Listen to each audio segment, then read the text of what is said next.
And we are live. Alright, welcome back. This is going to be, it's episode 14, or 15 maybe, of Traveler Season 2. On the road again is what I decided to call today's episode, as this is the second of our road trip adventure, where you guys are trying basically to get from point A to point B. And we all know how those shenanigans go. So, first off, how's everybody's week? Everybody have a good week? It was good. Yep. It was good. Awesome. Still breathing, so can't complain. How was yours? I had several medical issues that I continue to have, but other than that, pretty good. We wish you the best. That's right. Yeah. You're all familiar. It's all good. Thank you. So when we left off at the end of last episode, you guys had pulled into port, and you had... Uh-oh, we lost Kizik. I don't know what happened to poor Kizik. I was kind of hoping he was doing a sound check. Anyway, we're going to continue on. He'll be back.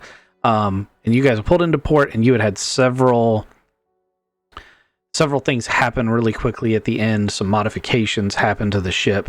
I think we talked a bit about how long the modifications take, like that it was going to take a couple of weeks and things were going to happen. But the other thing that I wanted to point out was that because it takes a couple of weeks for all these modifications to happen, and you've been in the high port for a couple of weeks, the lieutenant, I believe her name was Vasquez. Apparently I didn't write it down, so we're going to say it was Vasquez. Pretty sure it was. Yeah, I'm pretty sure it was, but I'm not positive. She's going to come back around and basically say, hey guys, we sent a scout ship out there. We confirmed everything you said was true.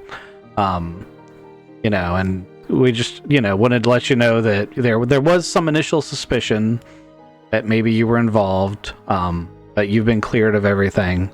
And I was pretty sure you were innocent the whole time, because it just didn't make sense for you to try so hard to save that girl unless you were innocent. Because you're all cleared, just know that you guys are also going to be cleared to look at our job boards for jobs, and those of you that are Traveler Aid Society members may want to check in at the tasks for potential jobs there. Also, we've recertified your ship from subsidized merchant to armed merchant because of your exceptional firepower that is outside standard for your class. This is information that's shared with the New Home system, but not outside of it. Since you are trying to conceal that you are as well armed, I'm going to assume as a deterrent to piracy. And she kind of gives you a look there, because if their scanners are good enough to see those turrets, you guys would intellectually know that the scanners are good enough to see your secret room.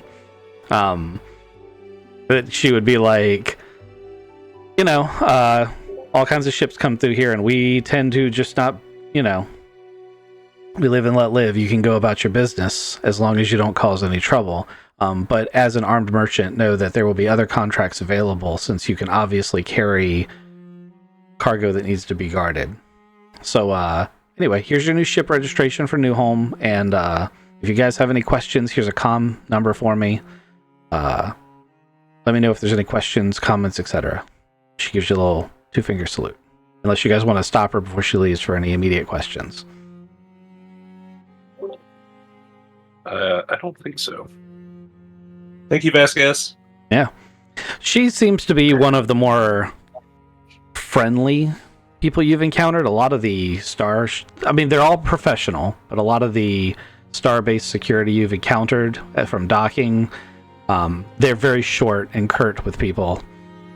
They are not trying to be your friends.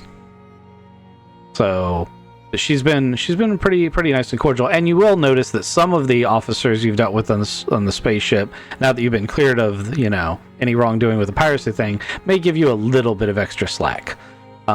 With that said, let's set the scene. We're not going to have a map for it, but the high port here is an amazing place. Like, even by Alliance standards, this space station would be considered to be robust and large, and there's shopping halls, and there are malls and galleries and pretty much you walk in and they instantly have like VI advertisements that scan who you are and try to sell you stuff based on who and what you are, instead of just being like painted on billboards. So like as you walk into any of you who played Mass Effect are going to know exactly what I'm talking about. You walk into the docking bay and a little holographic entity billboard pops up and says, Taylor Boaz, we know that you are an amazing mechanic. Would you like our version of Space Snap-on tools? Like that kind of stuff. Like, point me to Harbor Freight. Yeah. Oh, and it tries to sell me dog food. No, I gotcha. it's the whole thing. We noticed that you've recently picked up a ship's cat. Would you like the worming medication for your ship's cat, or would you like to buy a surgical tracking chip for when your little guy decides to teleport around? Holy shit! Yes. Yeah, I was gonna say, wow. So, yeah, that's a real thing you can get. Those advertisements will go on. You will see advertisements. Let me give you a couple of them right out of the gate. Advertisements for many of the implants at TL13 and lower that you can get in the book are being advertised for. There's like a surgical company that says, need a wafer jack installed? We've got you covered. Look at all the advantages you can have by having a wafer jack. There's another one that is strictly cosmetic enhancements that says, would you not like what hair color you have? Get our nanobot hair color treatment and you can just blink your eyes to whatever hair color you want. All sorts of gimmicky stuff like that, because obviously as technology has become more of a boon, there are the really cool things that you need, and then there's for every one of those things there's going to be 100 little gimmicky things someone's going to try to sell you. Kind of reminds me of home. Yeah, well, it would for the Alliance characters. It absolutely would, because the worlds that you guys are coming from are far more worried about the decadence and far more worried about entertaining themselves than they are worried about survival. And on every world you've been on so far in the islands, survival may not be an immediate concern, but it's not too far from the thoughts of people, because it is a frontier. But New Home seems to be an exception to that. This is absolutely a world that is much more like the Alliance than it is like the islands. Man, this place is going to be sweet. Where do you guys just want to go to a bar? I got to check in with Tass. Sorry, Captain, do you have something you need to do? Not get in trouble for 2 weeks while we get new stuff installed on our ship. I concur we should probably go stop by Tass. Alright, according to this, is it like a line on the floor? Like they already know? Yeah, so if you say, hey, Captain, let's like go a yellow to Tass, the billboard's right. listening to you at all times. So you're going to say, hey, man, I wonder how we get to Tass. And a little map is going to come up on the billboard and say, you are here, and then draw a line the way you need to go and say, the Tass complex is here. Hey, awesome. All right, so you guys want to come with us, or what do you guys want to do? And I'm gonna come with you guys. I'm gonna go to that task area. That sounds pretty cool. I'm gonna go check that out. Okay. So both the captain and Taylor are task members. So either one of them can let you in, but the rest of you will need to be with one of them if you want to go in there. Yeah, I figured this is my shot, so I want to go check this place out. I'm following my brother. Did you do a mic check, Kizik? I noticed you were in and out. Yes. Also, I fixed my graphics card, but now you cut off halfway through sentences? yeah. I'm doing a mic check. Okay. Just let me know if anyone's volume's really low. We've been having issues recently.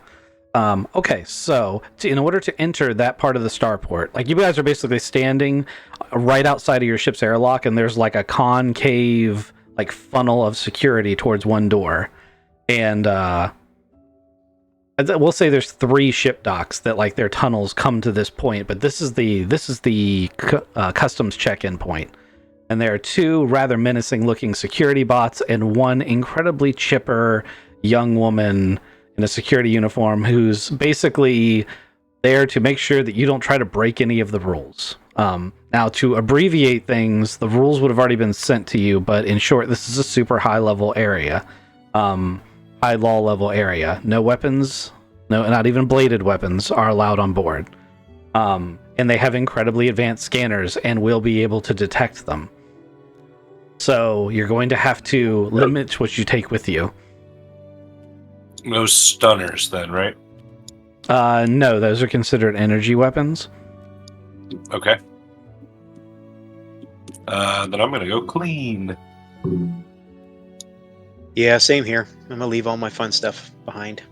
Makes sense. I mean, with security like this, you can rest assured that at least you know other crews aren't going to be bringing stuff in either.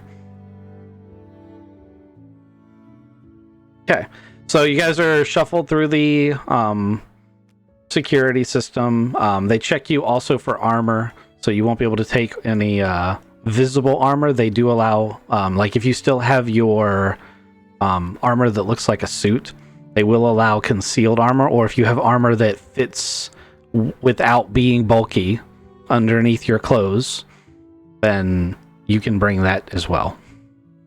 So I'm looking at, yeah, these are the things you would be able to have. You'd be able to have this jack, or you could have your protect suit. Yeah. Your jackets are fine if you wanted to use that trench coat. It's a little menacing, but it's totally within the rules of clothes. Okay. So as you guys enter the starport and you're walking down more and more, like it's basically the route it's sent you on is designed to walk you past many of the souvenir shops and entertainment industry. You are coming off of a starship, so the immediate entertainment is going to be all about booze and companionship and stuff that very easily and quickly separates spacers from their credits. Food would probably be the next thing on the list. So you're walking by some amazing smells and some nice bars. Hey, Luca, I'm gonna have you look the other way when we pass any gambling dens. I'll point to food instead. So this is completely up to Kizik because it's his character. If you would like to roll some sort of check, because there are going to be both our standard arcades and gambling establishments. You know, your brother's offering to help you, so if you want to incorporate that, you can do that. But if you don't want to, you do not have to make those rolls for this situation because you're in a group. So it would be really obvious if Luca were suddenly to break off from the group and be like, I'll be right back, guys, I gotta go lose all my money. I feel like peer pressure would help you in this situation. Oh, I rolled a 53. I wanted to be low, so that's 3 over. But everybody's helping me. So, like, you're going to have to grab my back as I'm like, oh man, did you see that place? Did you see the odds on that race? Hey, you gotta stop licking your lips like that and slapping your hands together, buddy. I need you to focus. Why don't we get some, like, bao or dumplings or something?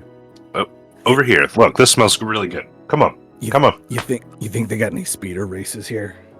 They probably do, but let me tell you, we have to focus. We're going to TAS, right? Let's try to get some shit done.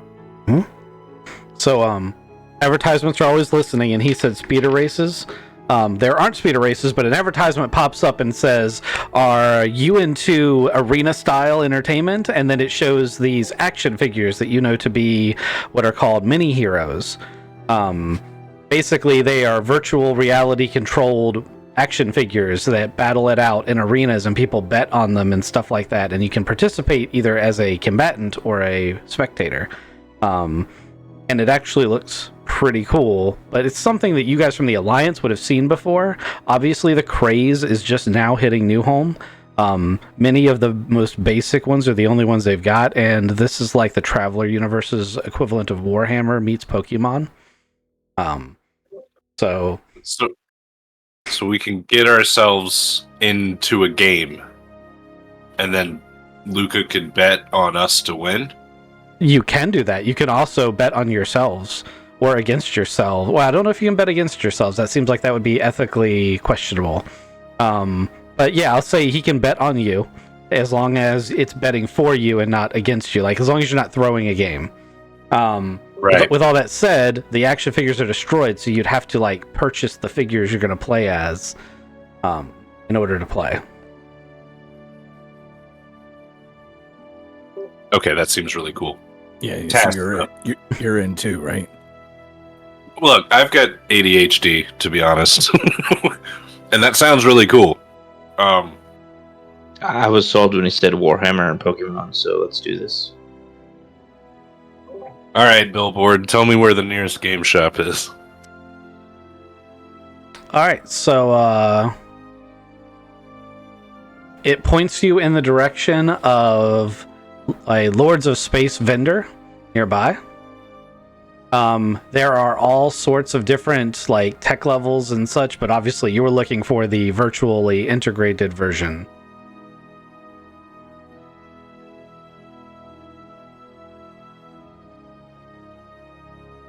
I'm looking for something very specific. Micro Heroes, here we go. Oosh. So, the options for what you want to do.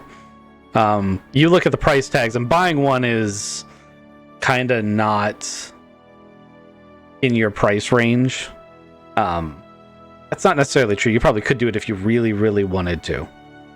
But it's not something that you think that you should do, considering the fact that you notice that there's an option to rent the units for a much less fee. Basically, if you win, they're going to take some of your winnings, and you have to pay a base fee. But to buy a unit is 30,000 credits a unit. To rent it is 3,000 credits a unit. You said they get destroyed, though? Like, if we die in the game? Yeah, if you die in the game, it gets destroyed, but they can be put back together. Like, it might be rendered inoperable, and then a guy with a soldering iron comes in and puts it back together.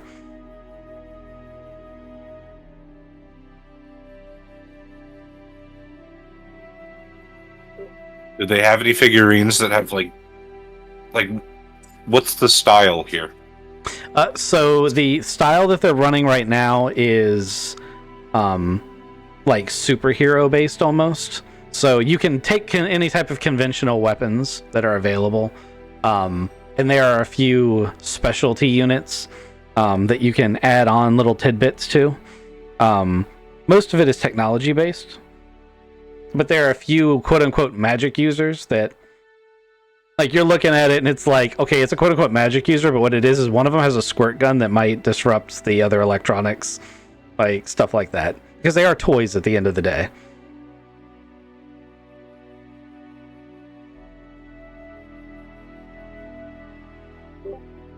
Is there a guy behind the game store counter? Yeah, this place is actually pretty buzzing. There's a group playing an actual tabletop game in the back of the store.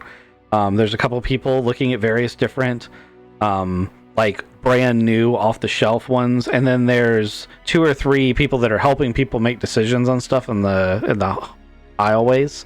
So there's plenty of staff here. Is there I would like to find the sweaty kid that doesn't leave the store and knows everything there is to know, but doesn't quite work for the store. You know which kid I'm talking about? I sure do, and not only is there one, but there are 3 of them in the back. Okay. They're so settled into their little booth in the back that normally you play tabletop in, that they have like gear in the booth. And they are talking in acronyms you don't even comprehend, but you recognize enough of what they're saying to know they're talking about micro heroes. I'm going to sidle up and try to overhear a little bit, but maybe even interrupt them and be like, hey, I'm trying to get in on this. What do you suggest I start with? Okay, so do you want to roll a perception check for eavesdropping, or do you want to roll some sort of social check for chatting to them? Let's start with the eavesdropping. I don't want to take over the scene, but yeah, let's start there. Okay. I mean, Kizik should be super into this since he's all, he's probably figuring out how to bet money on this. Can I give him a boost as we're like he's like, hey, we need to listen to those nerds. And I'm like, no, I got the odds right here. And then I'm going to have a conversation with him while he's listening to somebody else. I feel like that's a bane, not a boost. You're distracting me by being like, and this has 1,001, so that's not gonna go. Yeah, that one's got a squirt gun. It can't fail. I got an 8 total. Okay. Would you like to have some information on the meta of how the fights are working, or would you rather have some, like, what kind of information are you trying to get, or do you just not care what I give you? What style is this? Like a combat game, right? So I'm thinking Warhammer. I guess the mechanics of the game, really.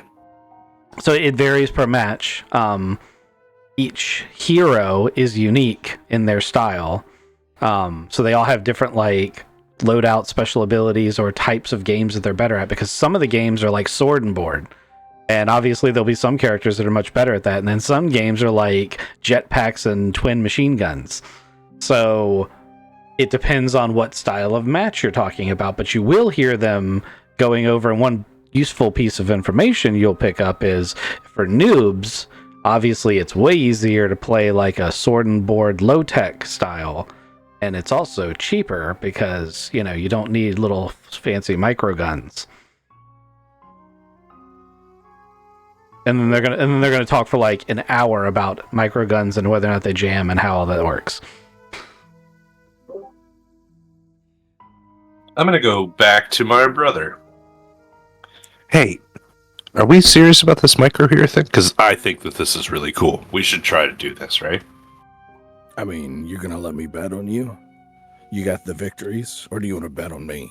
I don't know. Are we all going to play this? Yeah. I'm in. I don't even care. That one's got a little flamethrower. I think he's trying to warm up the other one. Like that's the right way to go. Flamethrowers. So let me pause for a second and say, Ronan and Thodubs, did the captain and Aiden go with these guys to the toy shop, or did they go to the TAS? I absolutely went to the toy shop. Okay. As someone who is familiar with these settings, what are you doing in here? I am going to be looking through the shelves and seeing what's available. And kind of listening to people talk as they're not playing the game, but as they're purchasing, and seeing kind of what their thought processes are and what they're looking at. Your goal being to get into the micro hero game at the cheapest way, or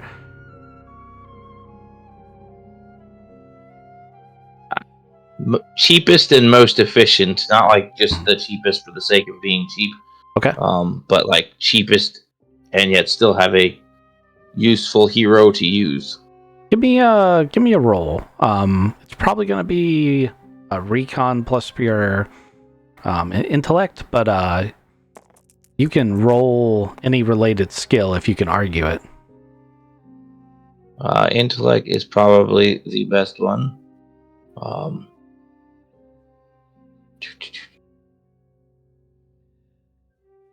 Man, I always forget where that's at on the thing. Did it kill your homes again when I did that upload? It sure did. Yep. Well, there's the other one of me over on the spaceship. That's the right picture.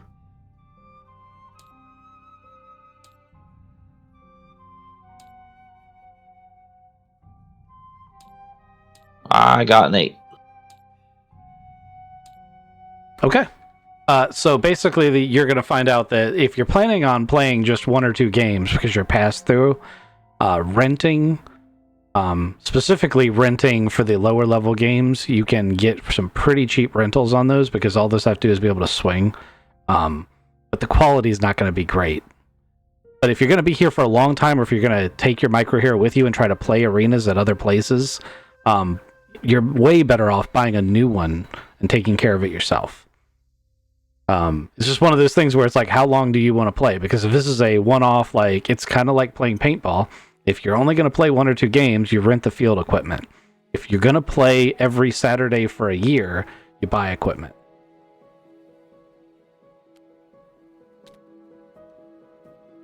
I feel like I want to buy equipment, but I also feel like I don't have that kind of money, so gonna go with the renting. Yeah. So Thodubs? You were saying it was 3,000 for a rent, is what you were saying? Yeah, it's 3,000 to rent a basic one. That's just a ballpark figure. But it's 30,000 to buy one. Yeah, it's still a little rich for my blood right now, so. Yeah, but that's a little meta compared to what I was asking you for, though. I really want to know socially what your guy is doing in the shop.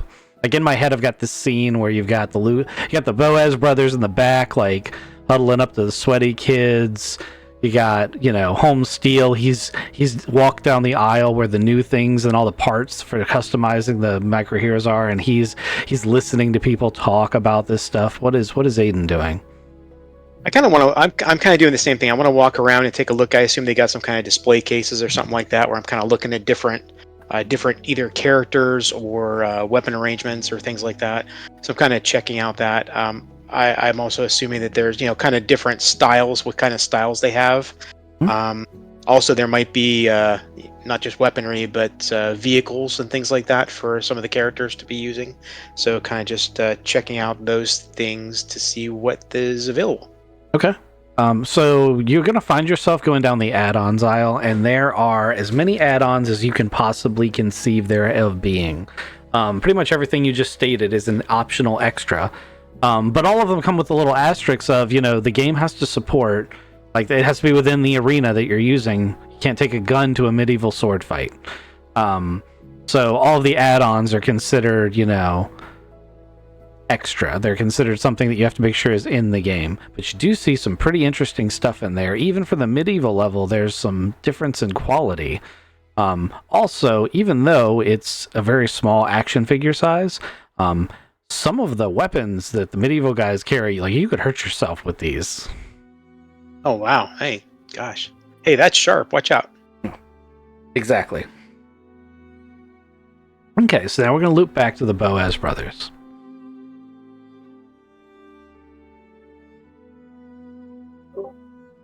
What do you think, Luca? Like a gladiatorial thing? What? You said you wanted to bid on us. What pays out the best? Oh, let me look at my odds table here. I assume like noob like us just getting into it first fight, going up against something absolutely ridiculous. I don't know, do they have dragons? So the best payouts are some of the hard, like they're the best payouts because they're the lowest probability to win, obviously. And there's two different types of payout really well. One is the free-for-all, where only one character can win. So you can't go in as a team. It's a free-for-all. And it starts with 100 micro heroes in an arena the size of like 10 by 10 yards. So that one is pretty tough. The other option is kind of what you just named. There's scenarios that are like obstacle courses / dungeon crawls that are, they're considered to be really hard, like dragon runs with swords.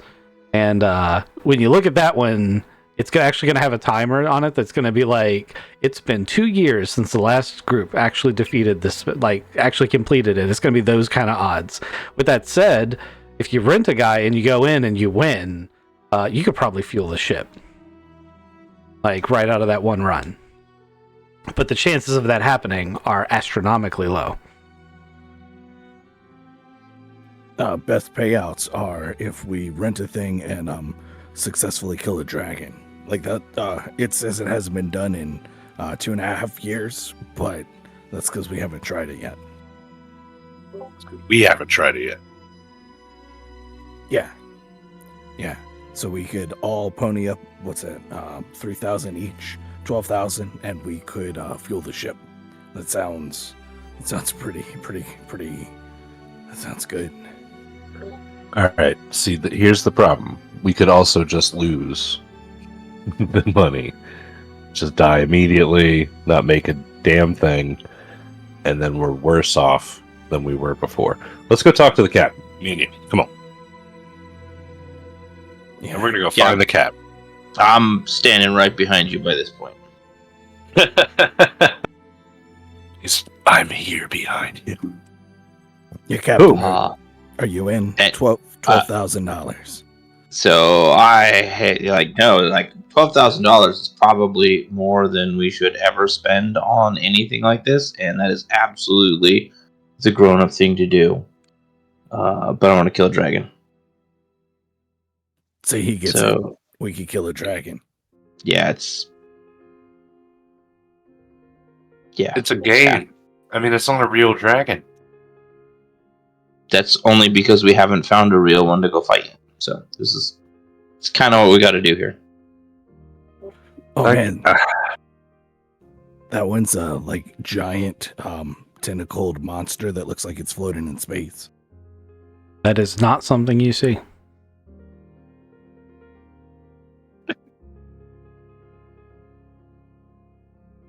All right, so we're gonna do just like a best out of 5, or who's gonna play? Or are we going for broke and trying to kill that dragon? I thought everybody was ponying up and we were all going to fight together.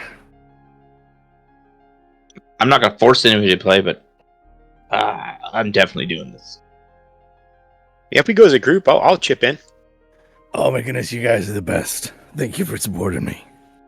So for the medieval classes, you guys start looking through the low tech ones you can rent, and the options that they give you. Stand by 1 second. I clicked a button and it froze. Here we go. Knight, Mage, Ranger, Thief, and Warrior are the basic classes you can choose. I'll check out the warrior class. And you said we're fighting a dragon? Is that what you guys are saying? Gotta do a little dungeon crawl to fight a dragon. Oh. I'll go with look at the night one.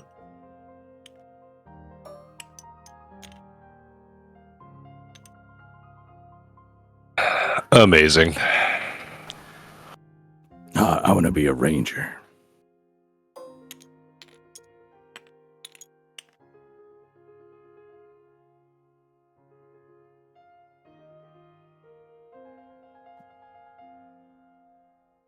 You are allowed to double up on classes if you guys are wondering.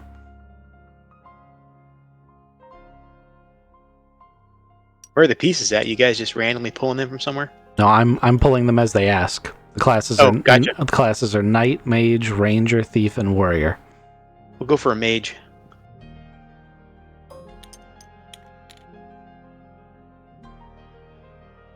Okay. So if you guys are ready to try this out. Do they have a video of the last time someone tried this 2 years ago? They Can do. we like study it? Yeah. They Or absolutely it's going to be random every so time. this is a super high-tech world, so you can absolutely get on their version of YouTube.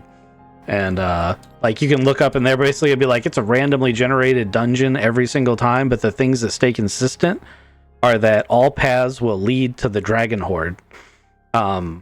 And that there will be traps and a set number of encounters before you get there. Like no matter what path you take, the game isn't going to let you do any less than we'll say it even tells you how many encounters. It tells you it's 3 encounters and then the dragon at a minimum. You can do more encounters than that, and there's even some talk on whether or not that's tactically wise. There's also like all sorts of metagame things that they talk about, and one of the metagame things they ironically talk about is when you're in the virtual suit, you are still expending energy. Like you as a person are exhausting yourself, even though you're not physically the one climbing the wall. And staying in the suit too long can mean you get fatigued, which your character will then, like your micro hero, will then represent your fatigue. Just something to keep in mind. You won't be physically injured if your character's injured, but that doesn't mean you won't get tired. Right. Would that happen too if we like piloted the robot like that? That's a completely different skill. Okay. Well, Gotcha. it's not completely different. I am making this much easier for you to do because it's a game. When you start doing real things like that, I'm going to have to make you follow the rules, which means if your remote ops is in at least 2, you may not even want to consider that. Because it's not Gotcha. it's not your character skill to make a robot do something in reality. It's your remote ops skill that makes it do it.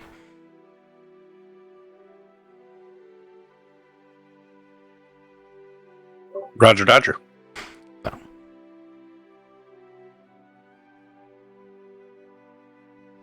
So, Luca, you want to bet on us?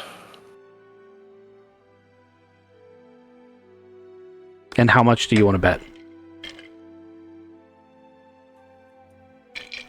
I spent 3,000 to get to rent the thing. I'm gonna bet 10,000. Okay. So, just completion of this map by itself without any betting going on will pay out 120,000 credits. Just so you guys are aware. Nice. If he bets 10,000, that's another 100,000 credits. That'll help with fuel. But I know Luca. Luca's like, that's my money, motherfucker. I made the bet. Yeah, he might That's not for the ship. He might not even tell you guys. He might be like, "Yeah, put one. Right. I'll put 1 credit down." Yeah, $10. It's same bet I make every time. Paid out 10 to 1 though, so I got $100. You want to split? Oh that? yeah. Here you go. Here's $25, guys. What a Okay. generous brother. So the dues are paid. You guys pick your action figures. You go to the arena. The arena is an indoor auditorium, and it's very, very interesting. There's a raised stage in the middle with a holographic panel that shows currently basically what you see here, an empty board. People are getting their concessions and filing in, and there's monitors and other holographic things covering things from different angles. And at the base of the stage, underneath the holograph projectors, there are a series of, they look like low berths. And there's an attendant standing next to every other one. And since you guys have registered to play, you see your names on some of the low berths and realize that these are the virtual simulators that you're going to be getting into to play the game. It's like wearing someone else's bowling shoes. Oh, it's worse than that. As you approach, they're going to hand you each a jumpsuit that you have to go into a change room and change into. It's like a wetsuit, but with like little neurofiber things. You're also going to notice it has ports for using the facilities and like a camel pack port for water. Oh, grody. Oh, mine's Okay. still wet. Mine Hey, why smells is it- like cheese. You got Cheetos powders on yours, or is it other cheese? Oh yeah, some kid had just eaten a bunch of Cheetos before getting into the suit. So you guys squeeze into your wetsuits. It's got like a helmet that goes on and everything, and you slide into your cryo chamber. You're assisted in by the attendants. They got to snap you all in. It's It's a USB-C. it's a little bit more like hooking up an EEG. Okay. I just rolled, so one of you is going to get feedback. Oh shit! Drop that dice. Drop dice don't count. That's a 3, so that's Ghost. Ghost, you get your final connection cut in, and it physically like burns. Ow! Ow! Ow! And the pimply teenager that's plugging you in is like, oh shit, sorry. And he like redoes your thing. You're not going to take any. So hot. You're not going to take any wounds for it. However, whatever your third roll becomes, you're going to take a setback as it's going to be sore on that node, and it's going to distract you. So keep track of your rolls. Your third roll takes a bane. Okay. All right. Everyone that loads in, you're in kind of like the white matrix room at first, like basically the lobby. And you guys are it's very interesting because at first you can hear the sound of the crowd, and then they're like loading in everything, and the sound of the crowd goes away. And you guys find yourself in a dark stone floor. Do I have this thing out here somewhere? Yeah, that's what I'm looking Oh, brother, they didn't make yours full-sized. I'm shorter than you, and I don't understand why. for. You guys would know what a dwarf is. It's not real. Oh, okay, got it. I'm seeing out of my dwarf's eyes, though. My axe is big. You know, I'm not even going to bother with it. We're just going to draw it. Why the hell not? Okay, so you guys start out in a large cavern with a tunnel coming off to one side. And there's a couple of fires burning on either side.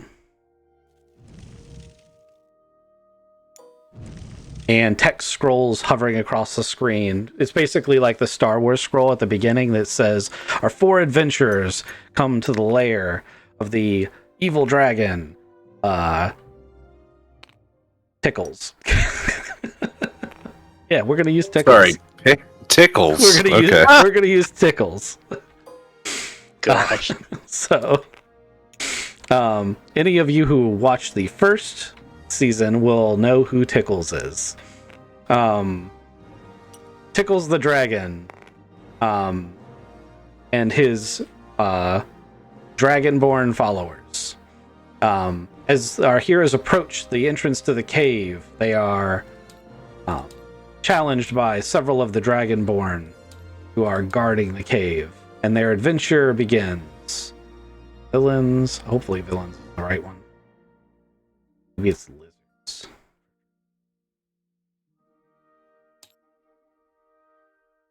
It's Lizard Warrior? Might be. Oh, there we go. Lizard Warrior and Dragonhide. That's what we're going to use. That's the right stuff right there. These.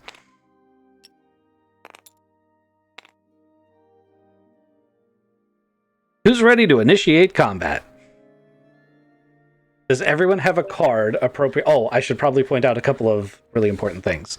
You guys can have melee weapons appropriate to your character. Okay. Because we don't have a bow and arrow card for the person playing Ranger, I'm going to call this. I'm going to call it a either a spear or an antique rifle. You can either be able to do a lot of damage every other turn. We'll call that a heavy bow, or a little bit of damage each turn. Call that a light bow. Basically, it's 1d6 or 1d6 plus 3. So. Do you have that card I can borrow? I have the gun card, but I don't have the spear one. Actually, I might have the spear one. I don't know if we made a spear. How about the antique rifle one? Yeah, you can use the antique rifle one for the gun. I'm looking for the spear. Oh, there we go. Oh, the spear one is 2D. Let's just use that. Let me go back on that and just say, because this is better in pretty much every way, shape, and form, that your bow just works like this. And let me, since I now have this in front of me, get weapons for everyone else. Does anyone not want the weapon their character is carrying? I have a flail instead of a sword. Yes, you may. My long blade is better than the battle axe. The broadsword is 4D. I'll do the broadsword. The battle axe. If I can find the battle axe. The great axe is 4D plus 2. Oh, hell yeah. Okay, well, here's a... Oh, I see it. See it now. Here's that. And let's put a broadsword out here in case I think the knight has a broadsword. Oh no, you wanted a flail instead. And Yep. The mage is going to have a stun stick, but also the mage has a magical power you don't have in Traveler. The mage has 4 charges of being able to heal 1d6 damage without any use other than to summon it and use it as an action. Nice. So you keep track of it. You have 4 times that you can say, instead of shooting, I'm going to heal such and such for 1d6 worth of damage. And how many times do I have that ability? 4 Is it times. And that's total heal, huh? I mean, I only have the chance to use it 4 times. After that, it's done, right? That's right. Then you would have to sleep. We're not going to be in this campaign that long. So your stun stick for your character is there. That's his weapon damage. Do we have hit points, or how does our bodies work in this game? Everyone has 10 hit points. Those of you in cloth have 2 soak. Those of you in armor have 3 soak. Or armor, I guess. And if somebody hits me with this great axe, I'm dead. Yeah. 2.5 years. Nobody's beat this, and it's only 3 encounters and a dragon. Yep. I'm not gonna lie, it's probably gonna be an exercise in killing the party, but we'll see. Yeah, I like this TPK. Yeah. And we've got a bet to win. Is that what this is? Yeah, put some money down. Okay, that's what. Okay. Some, just how much? $100? $10 bucks. Couple bucks. Okay. Feel like my guy's name is Leroy. Okay, so these 2 Dragonborn have challenged you. Turn away. This is not a place for you to be. Give you 1 chance to leave. Ha ha ha, evil laugh. Oh, okay. No, I charge into battle. Okay, let's roll initiatives. Oh, okay. Don't forget to do leadership and tactics. Hey, you guys get leadership. So tactics, if someone's going to roll tactics, roll it right at the beginning of initiatives, because that adds to everyone else's initiative. I got an 8 for tactics. Okay, I'm going to call that +1 to everyone's initiative. And I can do, it's the leadership points, right? Yep, for basically, if you roll leadership, for every point of effect you get on leadership, you get 1 boost dice you can hand out during the combat. I'm going to say during the entire encounter, because we're going to keep our initiative rolls. Can I add a characteristic to that, like an intellect, or? Yes, you should always add a skill and a characteristic. Normally, leadership is social, but if you want to make an argument for one, you can make an argument for something else. No, social makes perfect sense, and that means I just got a 7. Okay, well, it's okay. It's a game. It's really hard for you to be like, we're fighting for our lives, and everyone's like, nah, we're not, dude. Like, right. It's still a game, but it's gonna be cool. Actually, I think that for my brother's $100. I think that would be actually the thing that would make it hard to do leadership, is they'd be like, I'm not really gonna die, Leroy. Like that's what's gonna make it hard, is they're gonna be like, I'm not gonna die. I don't have to preserve my life. Yeah. I would never think like that. All right. None of us have done it. Dark Souls. Roll. Mm-hmm. Dodge. Okay. So where's our... Have we done our... Oh, initiatives. Yeah. I got a 9. 6 for initiative, so... Aiden's at 6. 9 for me. Holmes is at 9. Are you including your +1s? Because I see someone adding them on the side. I added mine. So mine is 9 with the +1. Mine was 6 with the +1. Okay.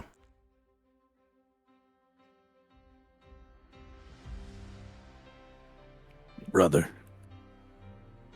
I know you're talking a lot. Oh, sorry. Can you roll? I got a 10. It's 4 and 7 for the baddies.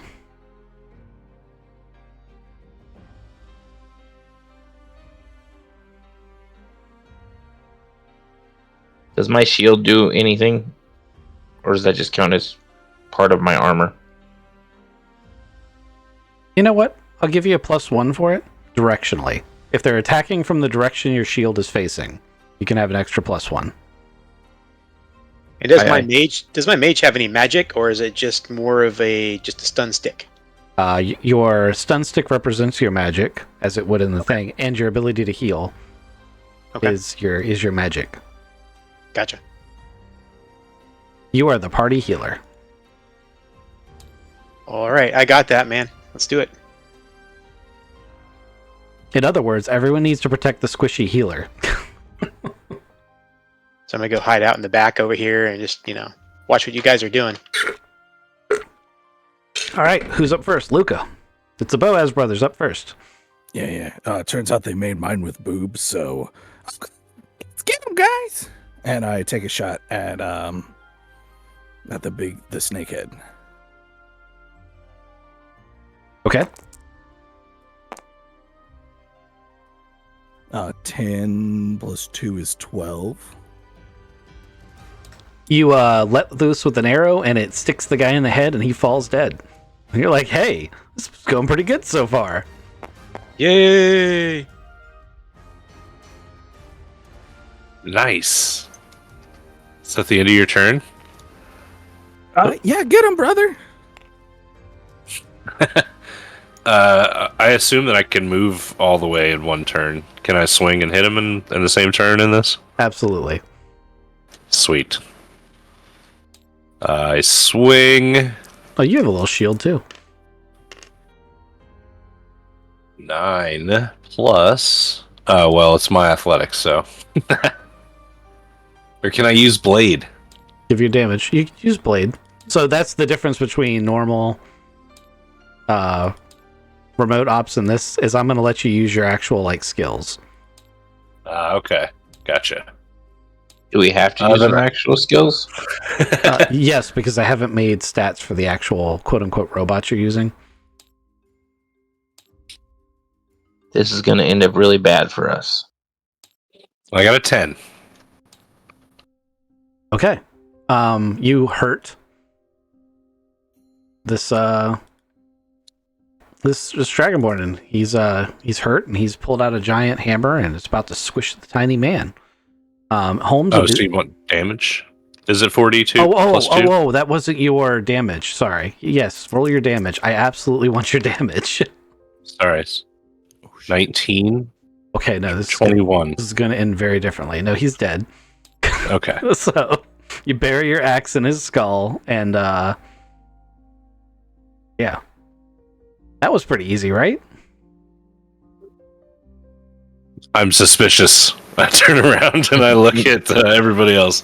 This is very, very suspicious now. They gotta let us win the first one. A glowing icon comes up above both characters that says "Loot Corpse."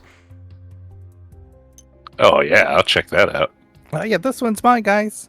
Okay. So one of them you click and it says you have 10 gold.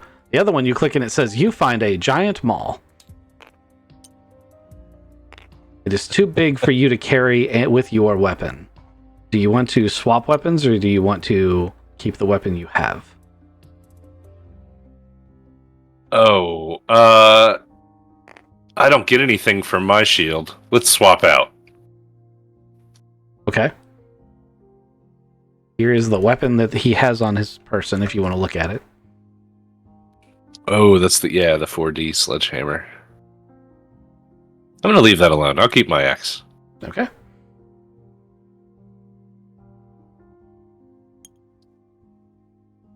Anybody else want this hammer? I got some gold. What are you gonna do with that? Is that it's in-game gold? I don't know. I think it's real gold. Maybe we can spend it somewhere. Let's find somebody. All right, you guys. Aiden, you coming? You guys step through the entrance, and you get a old-fashioned loading screen, where as soon as you step through, there's a holographic curtain that comes in front of you and shows a picturesque scene of a cave with bad guys moving through it and a little load bar at the bottom.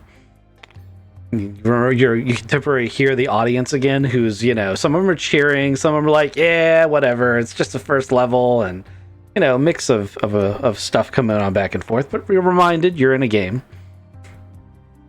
Little heavy strings. Dun, dun, dun, dun, dun, dun, dun, Yep. dun, dun, dun, Well, dun. it also comes up with like a kill board, like it has like a scoreboard and points and stuff like that. It has your loot loaded at the bottom, so it's pretty cool. It's video game-esque. We level up, get some boosts. No, just kidding.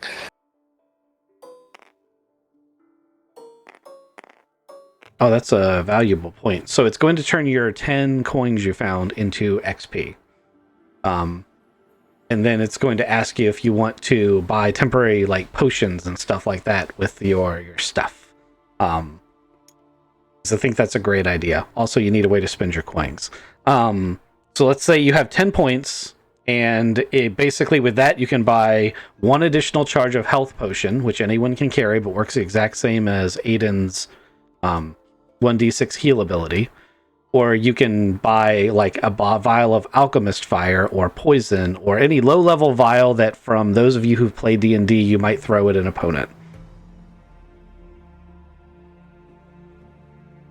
Or a mana potion for Aiden to recharge his ability one time. So basically to give him an extra d6 worth of casting. Oh, nice. And we can buy one of those. You can buy one of those. You have to decide as the group which one you want. I want a poison arrow. Fire. Like they're all grouped up. You could hit more So we of them can buy at once. one each. We can buy one each, or one as a group. No, you can buy one as a group. You have 10 coins. All right, that's what I I want. found 10 coins. Buy a fireball. Okay, so one vial of alchemist fire. Is that it says confirmed? Is that what you want? I look to the left and it like tracks my eyes and it says yes. And I blink on it. Okay, alchemist fire confirmed. Who gets it? It shows like a list of the players. I'm gonna give it to Leroy. Woohoo! You guys are killing me. Also, hilarious. Love it. Yeah. Okay, you guys load into the next scene. There's a encampment. In here, there's a place where the Dragonborn have been eating some various different creatures and cooking them over fire. There's table and like weapon racks and stuff. This is kind of a place where they've been making camp. And as you step in, one of the leaders sees you and pulls out his hammer and orders his men to charge you. And you are engaged in combat yet again. We are going to rotate through baddies as groups at this point. So all the lower level baddies will go in the last slot, and the higher level baddie will go in the first slot.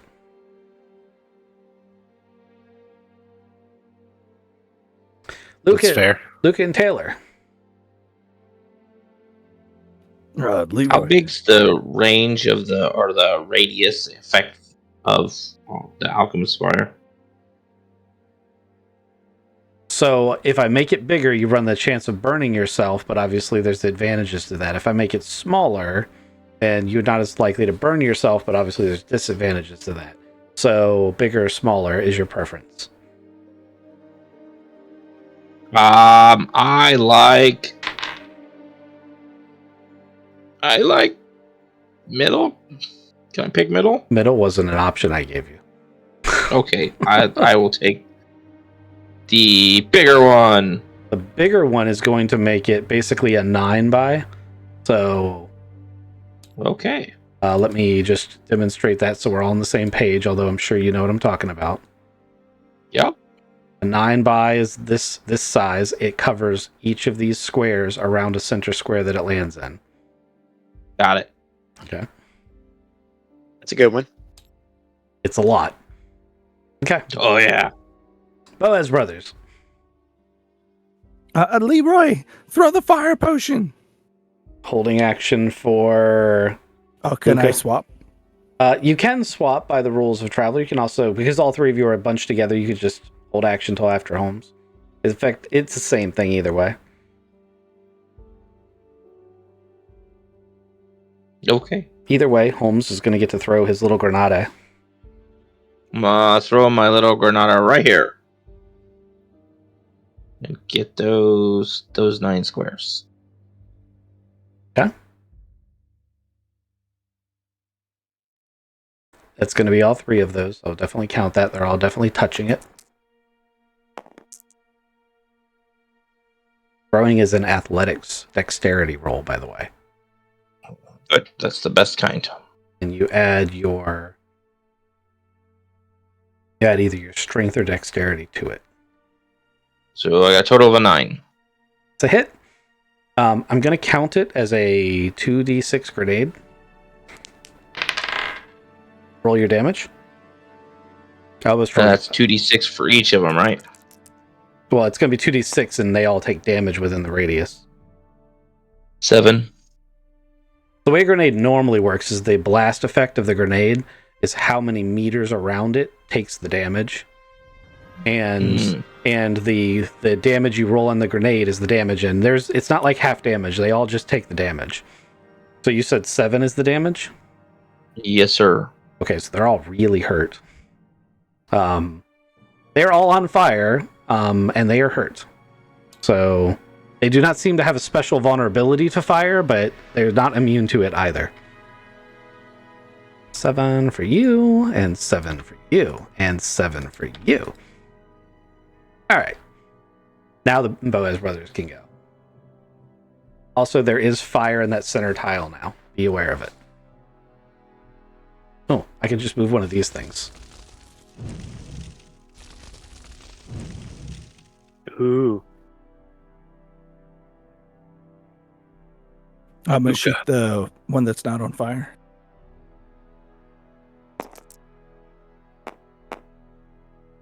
I'm going to miss the one that's not on fire. Apparently that big old fireball was too much for me. Let loose with an arrow, it embeds itself in a wall behind him. Aren't you glad it wasn't an expensive poison arrow?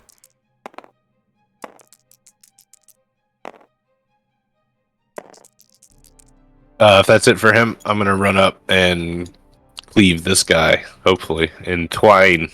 Yeah. Give him the business. I rolled like absolute crap. My dice say 4. I've got 1 in blade. Not enough. Nothing in dexterity or strength. So, 5. 5 is absolutely a fail. Not a critical one, but a fail. Is the 6 a pass? Can I use? No.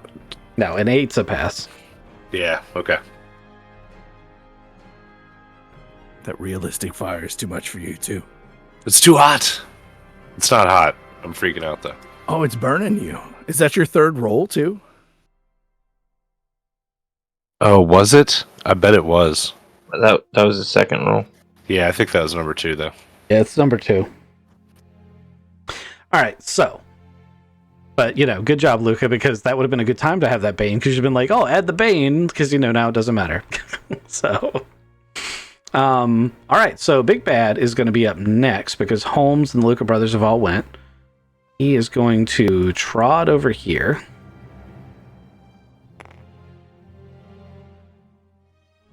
He's just gonna come right up to good old Leroy here, and he's gonna make an attack. Yeah. Leroy, would you like to dodge, dive for cover, do any of those special things? You are being attacked. Yes. I would like to do those things. Okay. So, do you know how dodge and dive for cover work? Nope. I feel like I've done this before, but I don't remember. Yeah, we have done this before, but it's all right. So dodge adds your dexterity modifier as a difficulty, as a negative to his attack. And dive for cover completely negates his attack, but you lose your next turn. We're gonna dodge. Okay. He misses. So he swings them all at you, and you are able to deflect it with your shield. Hey. Aiden, before the rest of the big bads, or for the rest of the guys go, what would you like to do? Oh dear. So I've got a bludgeoning weapon that's a little stun stick. All right. So basically, in effect, it's your staff, and if you touch the end of it to them, you can electrify them. Yep. Gotcha. I am closer to Big Bad here, so I'm going to go off and stun this guy. Okay. So you need to roll your bludgeoning attack. Yep. And add your either dexterity or strength modifier to it. Okay.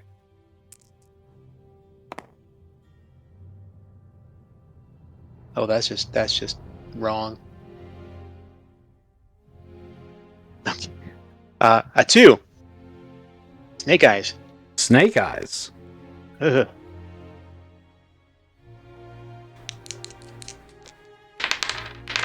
Roll luck for me. How are we doing luck again? Was it just a 1d6 or? Oh no, it's 2d6. And you can add luck points to it. So you can add some of your player points to it if you don't pass. I rolled a 7. Okay, would you like to add one of your player points to that to make it a pass? Yes, so we'll go ahead and add a player point to that to pass it. Okay. That is a very wise decision, because otherwise you were going to stick that stun stick right up Leroy's ass. Yeah. Oh God. Woo! Gosh. All right. Now the little baddies are going to go, and this is probably not going to be great. But we'll go ahead and go them in order for left or right. So starting with the guy that's right in front of Ghost. He is going to swing his sword. You are under attack, Ghost. Would you like to dodge or dive for cover? I would like to dodge. Okay. What is your modifier on your dexterity? 0. Oh, well then that doesn't really help you. If I dive for cover, though, the other guy's just going to walk up, and while I can't do anything, just kill me. Yes. That is valid. Yep. It's okay because the first guy missed. Yes. The second guy is going to make another attempt. And I can't do anything about this. Not unless you want to dive for cover for this one. You can use your melee skill to parry. Oh, I can? It's a 1. Can you parry with an axe? Oh, he's got a shield. Shields give you a +1 to parry. You can absolutely try it. You can absolutely parry with your shield. By the way, any weapon with the smasher ability, you cannot parry. Keep that in mind because the big bad's carrying a weapon with the smasher ability. I would. Yep. Whatever I can do. So, Kizik, since you brought it up, I'm going to assume that you immediately remember in detail all of these rules, and it is you add this skill as a negative modifier for parry, right? Yes. Okay. Unfortunately, it's not going to keep him from hitting. Your melee skill's 1? My melee is 1. Yeah, so he rolled a 9. He still has an 8. Okay, so I need to find his weapon. Oh, that hits then, because it's melee blade, not just melee. I'm a 0 in melee. Melee blade is what you would parry with that. Okay, good deal. Yeah, I thought we were talking about my shield. When I count their swords as this tiny little. Oh, damn! I did the thing I probably shouldn't have done. Let me that up. That again. Come on, you know you wanna. There you go. Perfect. All right. So I need to roll 2d for their damage. I rolled a 7. Yeah, so he does 7 damage. Ouchie, ouchie. Ghost Don't is forget hurt. your armor. Forget your I armor. do have 3 armor. This big bad is going to run to his boss's aid and try to attack Leroy. Yeah. Leroy, you are under attack. Would you like to parry or dodge? Dodge. Or dive for cover? Dodge. Dodge, okay. Let's see. He rolled an 8 and you dodge for 1, so that makes it a 7. He misses. This guy is going to run up on Thodubs' character and try to slice his magey little head off. Thodubs, you're under attack. Would you like to dodge, dive for cover, or potentially parry? I don't know if you can with your weapon. I'm going to say that you can. I'll go ahead and dodge. Okay, what's your dexterity modifier? 0. Okay, that doesn't help at all then. It's okay. He rolled a 6, so he didn't pass anyway. Good. Okay. So to be clear, adding dodge is adding your dexterity modifier. Calling out that you dodge if you don't have a dexterity modifier of 1 or more actually doesn't do anything for you.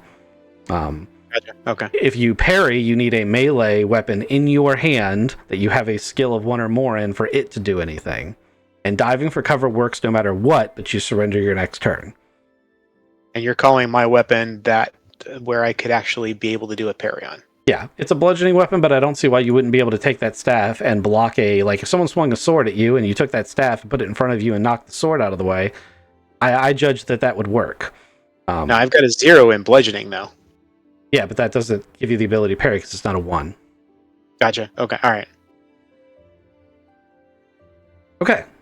So I just heard Aiden say, dodge spell, and the guy just missed him. The guy flinched. That's what happened. Is the guy, he did it, and the guy flinched. I was like, wait, what? It was one of those little magic tricks that kind of puff, some smoke, and guy kind of distracted him, I mean, luckily for you guys, these guys are computer opponents. Otherwise, they'd probably be attacking way more effectively. That brings us back to the top of the round. So, Boaz brothers. Now this guy's a little bit closer. I pull back, I reach back and get my next arrow. I still aiming at the guy who's not hurt. I'm going to put one right between his eye. Okay. I rolled the exact same. I rolled a 6. So the little guy that's not hurt? Or the big, it doesn't matter, you missed. Yeah. Schwink! Yeah.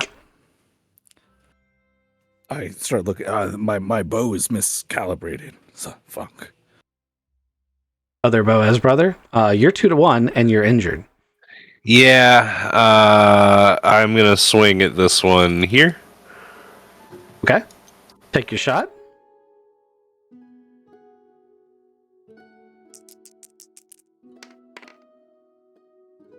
Oh, not bad. Rolled an 8, got a 1 in blade, and then nothing in strength, so that's a 9. Okay, that's a hit. Give me your damage. Alright, with an effective 1, I will roll 4d6. Oh, damn. 10 total. Okay. That guy does a die. And after that is Holmes. I'm gonna swing at the big guy. Okay. This is not gonna go well. I got a 5, and then I'm untrained in melee, which will make it a 2, plus 1 is a 3.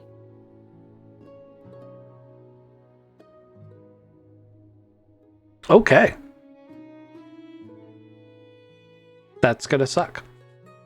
A little bit.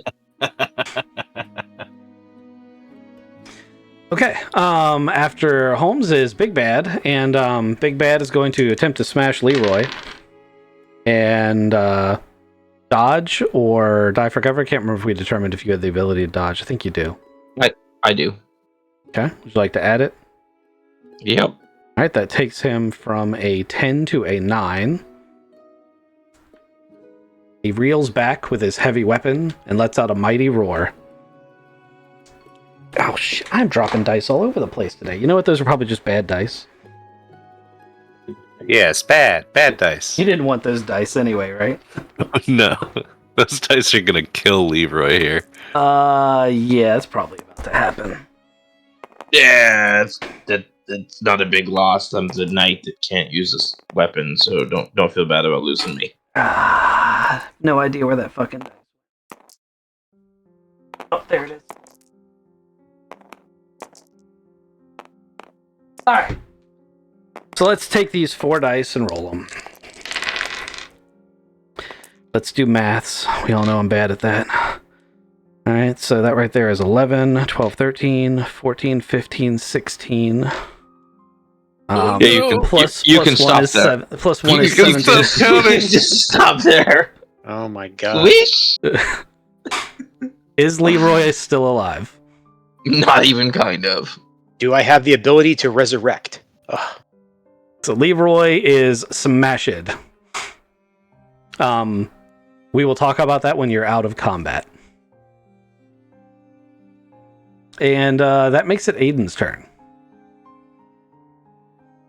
How badly messed up is our dwarf? Pew, pew, pew, pew. I've got 4 hit points left out of Left? 10. Yeah. I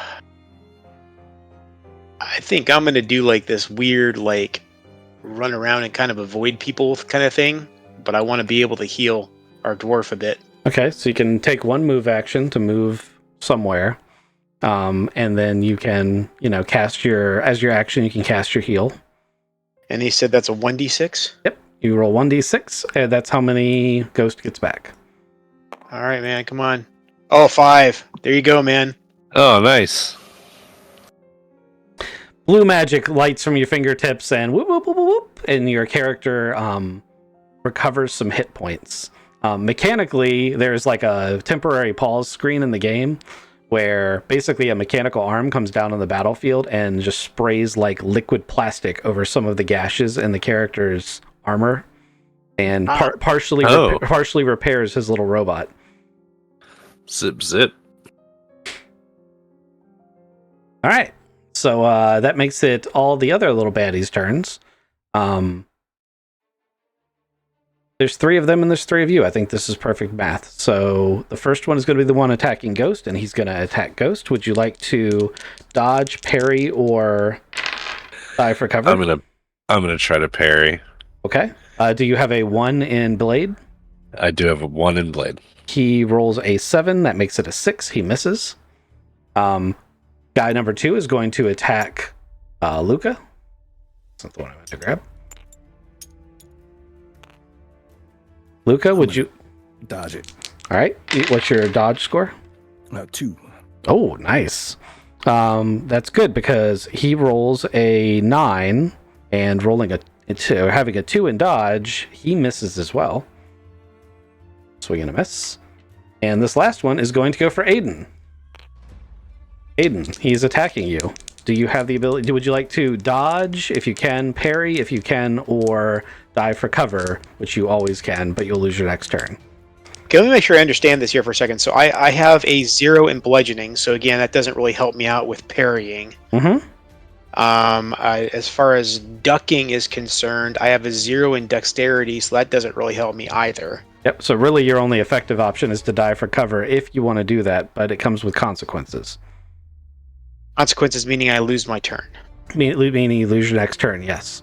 Also, you can only do it once per...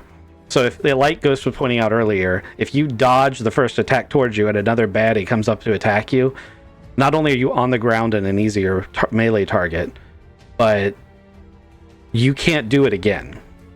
No, I gotcha. So, but I'm going to save that just in case that big baddie decides to come after me. this is the end of the round, so I was about to say, mechanically, they can't do that second one attacking you, but it still would be wise to have your other turn, since you're still at full hit points. I say that this guy might murder the crap out of you. He can technically roll all your hit points. All right, well, then I'm just going to skip my next turn and do that thing. Okay, so you dive for cover. I'm going to dive. Okay. And that brings us back to the top of the round. Boaz Brothers. You start to see why this is such a hard thing for people to do. You're only at level 2 of 4. Right. Yeah. Luca, you want to take the first go? I rolled exactly an 8. I'd like to scoot and shoot. So this guy's real close to me. I lean down. I shoot straight up. I hit in the bottom of his little chinny chin. I hit him for 5. Awesome. He's the one that's not damaged? Yes, he is. I thought he was the one that was on fire. He Oh. was. The guy that came around this way actually was the one on fire. No, I labeled them. This guy, you did? and the dead guy. Yes, I did. I labeled them. If you hold your mouse over them, you'll see where they took 7 damage from the grenade. Ah, you're right. You're right. Okay, I didn't see that. And as he's getting hit, I'd like to run closer to my brother. Okay. But I also don't know if that mechanically is a thing. I'll let it happen. It's not a big deal. I'm not sure it's going to make a difference. So you hit this guy for 5? Yes. Okay. Alrighty. Taylor? I'm gonna swing at mine with my big great axe. Oh my gosh! All right, 5. I got 1 in blade. Did you roll 6. any leadership rolls? I did roll a leadership roll. Did you pass the leadership roll? I got a 10 on the leadership roll. So you have 2 boost dice you can hand out to anyone, including yourself. Okay. I would like to take one of those at this time. Normally you do it before the roll, but I'll allow it since I brought it up for that reason. It's sort of a clutch moment where you might need it. Yeah. All right, so I'm gonna re-roll this 1. That makes sense. Can't get any lower than that. You can roll the 1 again, though, if you really, really wanted to. Oh my fucking god, dude. Oh, that's glorious. All right. Bro, you have lost so much money. Oh, we still got it. Don't worry about it. Okay. So, Holmes is out of the picture. Big Bad is going to, 1, 2, 3. Taking him out of the picture. Oh, that's gonna suck. Okay, so Big Bad's gonna turn around and gonna decide to stomp on over here to Aiden. Yeah, I knew it. And, This is how it goes. yeah, he's laying on the ground and he has lost this turn. So effectively, the bad guys are gonna go back to back. He gets a +4 to his attack because you're laying on the ground. Oh, I'm gonna turn into some spaghetti. He rolled. This is gonna be a watermelon. He rolled a 4. Would you like to use a point of luck to make him miss? I wouldn't normally do this in combat, Wow. but he rolled really shittily. I have to use some luck here if I can. Yeah, go ahead. Yeah. I'll let you do it this once. Normally, luck is not for combat, but I'm gonna do it. All right, I'm You just don't. gonna roll. You don't need to roll it. You can just take a point out. Okay, take. Oh, wait, good. Yep. Let's do that. Okay, and that's because there's another one standing right above you. So now we're gonna go through the other baddies, and baddie that's standing in front of Ghost is gonna take a swing. Whoops, man, I need a dice tower. I know I'd make fun of him, but I need one. So yeah, that's 10 for swinging at Ghost for that guy right in front of him, and then his damage is a 6. Is Ghost still standing? Yes. Baddie number 2 6 health. is going to run up, and he's going to attack Kizik's character I'm dodging him. with a year 2. -2. Okay, that's still an 8 for him. Okay, and then his weapon damage is 6. And then this last baddie is basically going to try to take his blade and stab it into Aiden's heart. Of course. And he rolls a 9 with his weapon damage ending up being a 7.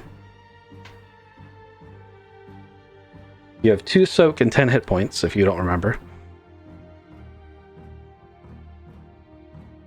And that brings us back to the top of the round. Boaz Brothers. So what did it hit me for? He hits you for 7. You have a soak of 2, and you have 10 hit points. So you've lost 5 of your 10 hit points. Gotcha. Luca, what you gonna do? I'm getting him. He's got a sword that's like, hit me right in the shoulder. Oh, I rolled well. Now I have to get him some damage. 10. I rolled an 11 plus 2 is 13. Okay, that's your damage is 13, and you were shooting at this one? Yeah. Okay, he's dead. He's going to do a die. Takes an arrow to the knee and then to the face. And then I'd like to take a step behind the fire. Okay.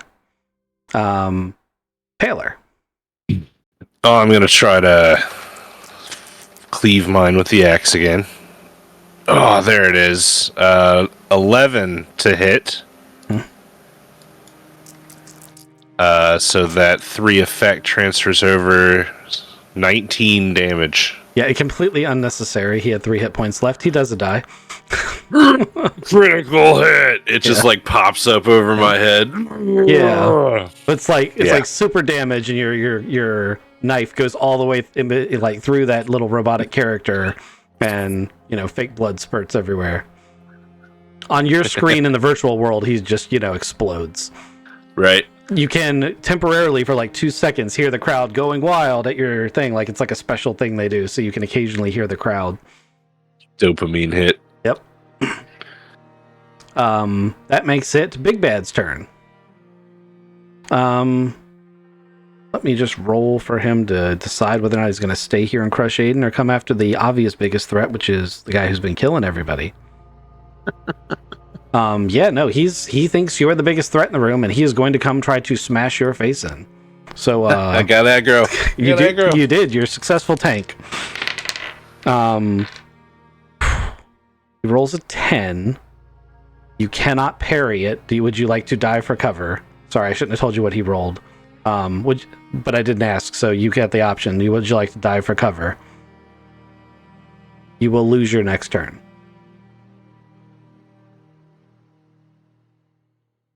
I think this is a lose-lose situation. I'm not going to dive for cover. Okay. I'm going to go out sacrificing myself. I'm going to roll his damage. He might roll all ones. He Got didn't. 3 soak. He didn't roll spectacularly well, though. So that's 2, 4, 5, plus 4. That's 9 damage. I'm at 0 because I have 3 soak, and I had 6 hit points. Okay. 0. Yeah, 0 is doing a die. Oh, wrong button. That guy's already done a die. This guy has to do a die. So that character goes We down. should have bought the health potion. Okay. So Big Bad goes. Now the other bad needs to go. He is going to try to dispatch Aiden once again. Aiden didn't go first. Oh, Aiden does get to get up this turn. Yes, he does. Yeah, I get my shot. I get my shot to run away, I think. I don't think what I'm going to do is just kind of run away over here to somebody who can actually protect me since I'm already hurt. I mean, yes, you can do that. I'm not even going to worry about it. Normally in combat, that would be too far for you to go, but it doesn't matter. It's a video game. Go ahead and do the thing, and then you can, cast. What are you going to do for your action? Or are you just going to spend your whole turn running? I'm going to spend my whole turn running because I want to get some defense here, and then I want to find out what I can do about the other guys. Okay, well, the smart thing to do would not be to spend your whole turn running, since I let you sprint all the way over there in one move.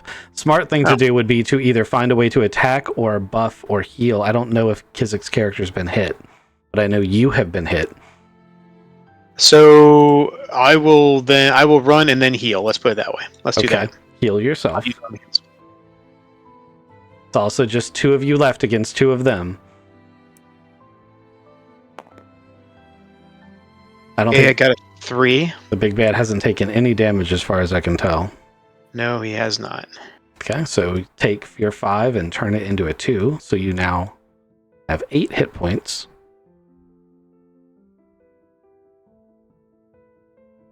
Okay, so you're counting up. Just so you know, when I look at that, the number you put in the description is the amount of damage you have taken, not the health you have left. There you go. That's how I normally do it. Is that how you wanted? Okay, I'll do it that way. That's how I, as the GM, reference it, and it's easier for me if you stick to that format. Okay. So that brings us to Luca. He's going to save the day. He's going to do like a super critical shot. It's going to bounce between both their skulls and kill them. Now all you have to do is do it. Luca. Calling an orbital. Right. Need my support weapon. I'm gonna shoot the guy that's hurt. So it's 2-on-1. I'm gonna miss the guy. I can't hit that guy. He's impossible. Somebody hacked my controllers. Did you take a movement to aim? I did not. Will it make a difference? No. Okay. I've rolled a 3 times. Because that time you didn't immediately say, and I run away. So Can he use the leadership? No. yes, you can hand out the leadership if you want. Normally, you need to call that before you roll, though. Yeah, that's true. But we don't have any other option. I rolled a 1 again. I got a 3. Thanks. I felt like it's hard to be inspired by that little dwarven guy. Because he's dead. We're fucking mechanic and a pilot. We suck at these video games. Mm-hmm. I mean, you guys would be having super fun if it wasn't for the amount of money you're about to lose. I don't know anything about that. Still having a blast. Yep.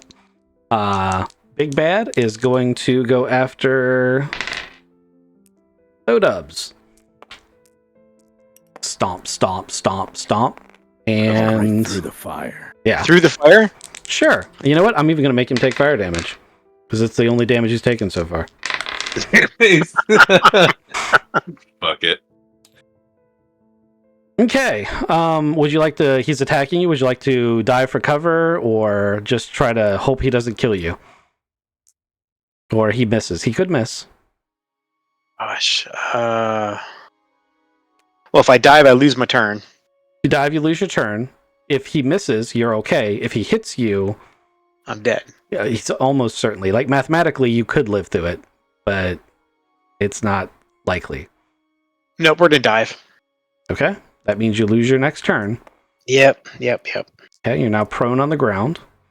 Baddie number 2, just stomp, stomp, stomp, stomp, is actually going to go after Luca. I'm dodging him. Okay. He misses very badly. And it goes top of the round. That makes it Luca's turn again. So he died, like he tried to get me. I'd like to narratively flip his back. Oh, lost my thing. Like to flip over his back. End up on my brother's body. Pick up that big old sword and try to hit him in the back. Okay. He is carrying this axe.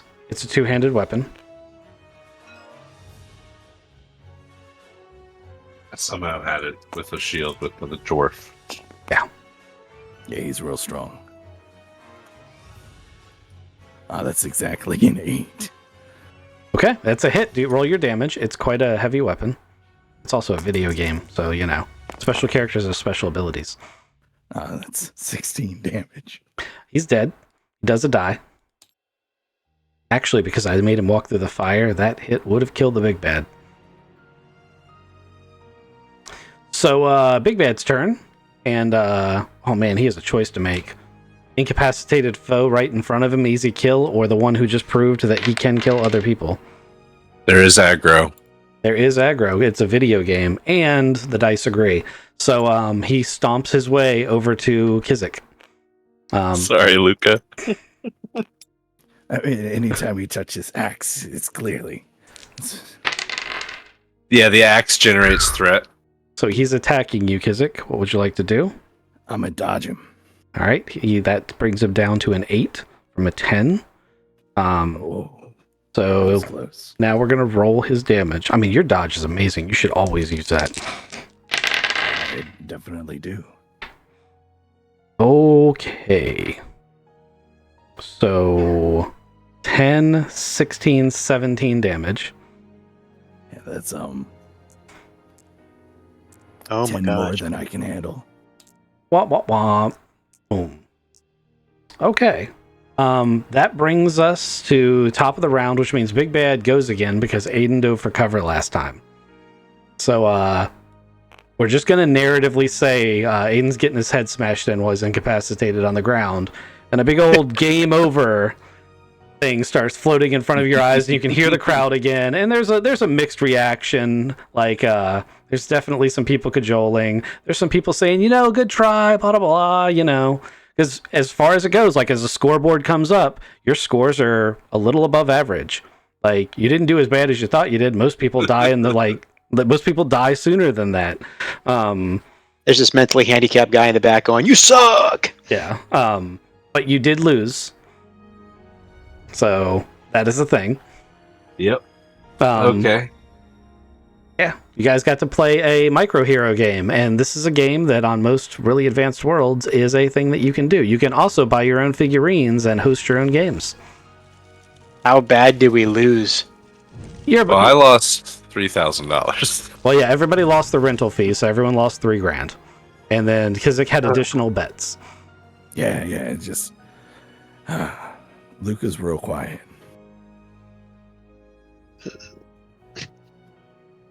Just real quiet. I guess it was fun. I guess it's fun for rich people.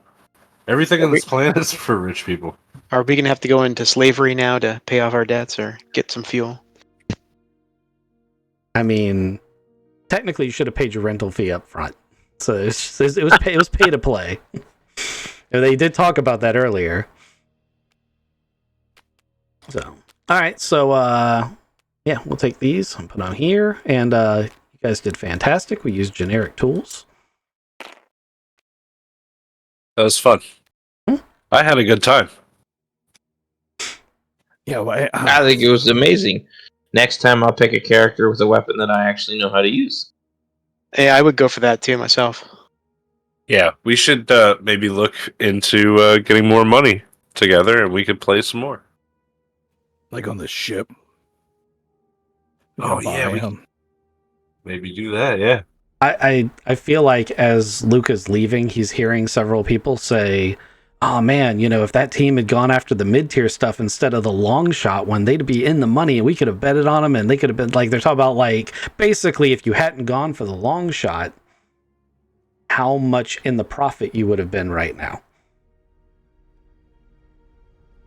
Hey guys, want to try it again? We just got to not go for the big ones. I'm out of money right now, actually. Same here. Yeah, me too. But like That just means we need to make more money and come back. Do you guys have a problem? It sounds like you guys have a problem. Sounds like you have your priorities a little out of order, and we know what priorities are. Sounds The like we priorities into are- an addict's addiction. We work for the GIA. We can't be getting all muddled up with this stuff. No, what that means is we should be able to get super awesome micro heroes.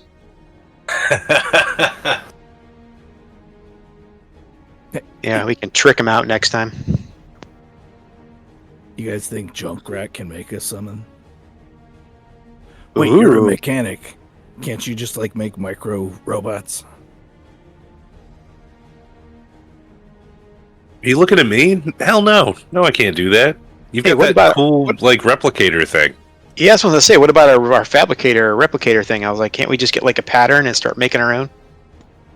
I mean, if they're 30,000 a pop, imagine the license for that. That's 300,000. But there's got to be generic 3 frame. million. But if we start getting that kind of money and start selling those, we won't get in trouble like trying to do black market gun making. You just need to understand that this is like the Pokemon of the Traveler universe. So it's like 3 million for the basic models for patterns. They do not want people printing these. No, all I'm trying to do is make my own cards on printer paper so I can play with my friends in the 2-week journeys out there. Well, Yeah, if you want to do it that way, then all you need is the virtual interface, and then you don't need a physical thing at all. You just use VR to do it. Ah. I bet that's way cheaper. It's like playing Warhammer in Tabletop Simulator. You can either go broke or you can play it for free. Right. It's not the same. You didn't paint your minis. It's not the same, but I have Not money. even kind of. We won't go down this conversation. No, I knew it was triggering you. No, I acknowledge it's not the same, but I like money. I like money. Yep. I get it, but Yeah. I like money too. I think the task membership will help me unload these coats. Oh yeah, we got really distracted. We need to go to the task. You guys didn't even make it to the task. No, you did not. Yeah, so you guys, we need to go there. You guys step out of the arena, which is across the way from the game store, and like the good news is like the gaming community you've run into after seeing you compete. Like, there's a lot of people who are coming up being like, "Yeah, you guys did a great job. No one's even tried that one in a long time," and so people are being super friendly to you. You also are now differentiating locals from people who are not locals, because the non-locals, they watched, but they aren't as intimate with the scene as the ones that are coming up to you and talking to you are. So you've established yourself as micro hero players on the station, and that reputation will follow you for a very small bit of influence while you're here. It's like a minor celebrity thing. Yeah. Yeah, you didn't know that a ranger could pick up a big old axe, right? That's pretty creative. So as you guys walk up to the task, so a lot of the buildings in this complex are very utilitarian and built into the structure. As you come to the task, there is a giant glass dome around a garden in the middle of the station, and a physical tower-like building in the middle of this structure with the TAS emblem and name on it. It is almost gaudy how elaborate it is. There's like fountains and shit.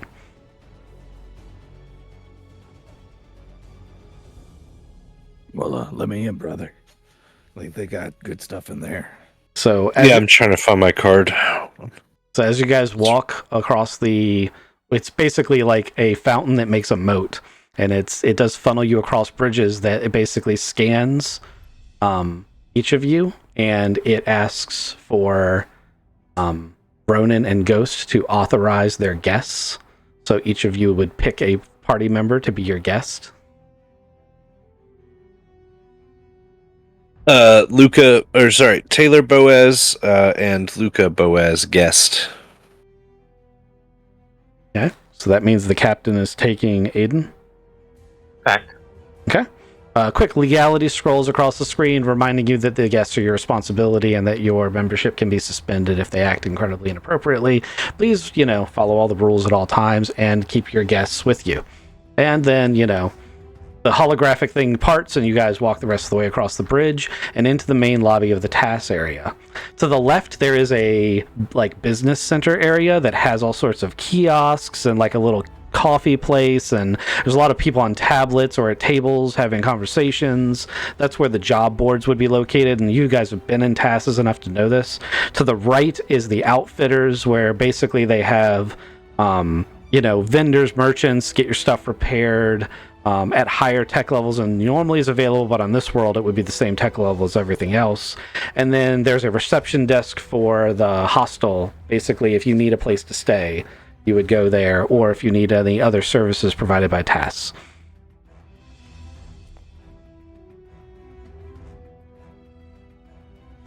I'm gonna go over and look at the job boards. Okay. So as you press the button on the job board, it registers you as the captain of the Perfect Stranger. A little icon of your ship comes up, and then it basically says, TAS exclusive options or all options. All options. Thousands of contracts start scrolling across your screen. Exclusive options. What are you looking for? Well, I was about to say, if you do all options, you're gonna have to give me parameters. But you can just go to the. I'm gonna look at all of them and be like, exclusive options, and move to exclusive options. So you go to exclusive options. There's still dozens of options to choose from, but a lot more of the TAS exclusive stuff assumes that you have a much more advanced starship, which you do. Some of them are doing things that are like in the direction you're going. So there are, holy shit, there's 10.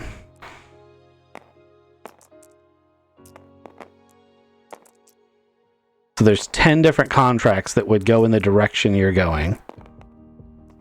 or allow you to get further towards a direction. Of those 10, 5 of them are outright like escort/combat missions, and 5 of them are more cargo merchant style missions. Hey guys, you want to carry stuff or shoot stuff?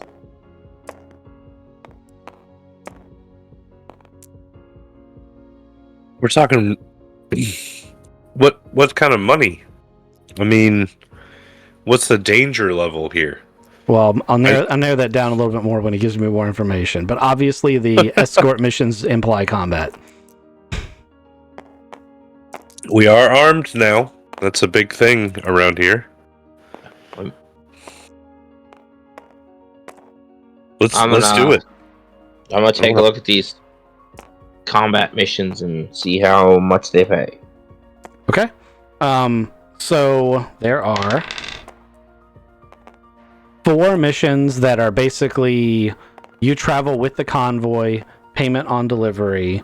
They pay all right. They're 250,000 to take them all the way to Elise. And it includes free fuel stopover at Sturgeon's Law, but you are a savvy captain, so roll me a quick streetwise, broker, intellect, anything you have in that area. And if you get a streetwise, yep, plus a characteristic, and you can use your intellect if you want. That's probably a good idea. And because it's me, we're going to go with thank heavens I'm good with streetwise and intellect for a total of 9. Oh yeah, that's super good. So you immediately realize that is the fine print is Sturgeon's Law has a gas giant that basically you have to siphon. Like the reason it's free at the stopover at Sturgeon's Law is because it's gas skimming, and the whole fleet has to stop and gas skim. And it's not there. You're not going to get charged for it anyway because Sturgeon's Law is an open port where they just let people do this because they're trying to drive traffic to their shitty planet. Because you did read about Sturgeon's Law. Yes, it's a amazing law-abiding planet, and we all want to go there for our tourist vacations. Yep. So 4 of them are convoys that are jumping to Sturgeon's Law and then jumping to Elise, and Elise is the end point. The 5th one is a little bit different. The 5th one is a Q-ship contract. Basically, the contract is for you to pretend like you are a regular subsidized merchant. And this is one of the things that you only have available because you've been recognized as an armed merchant. Basically, you play bait. A pirate comes and raids you, and you kill the pirates. It pays 500,000 credits, and it pays half in advance. Where are we going for that one? That one actually has you going to the empty space at 1824.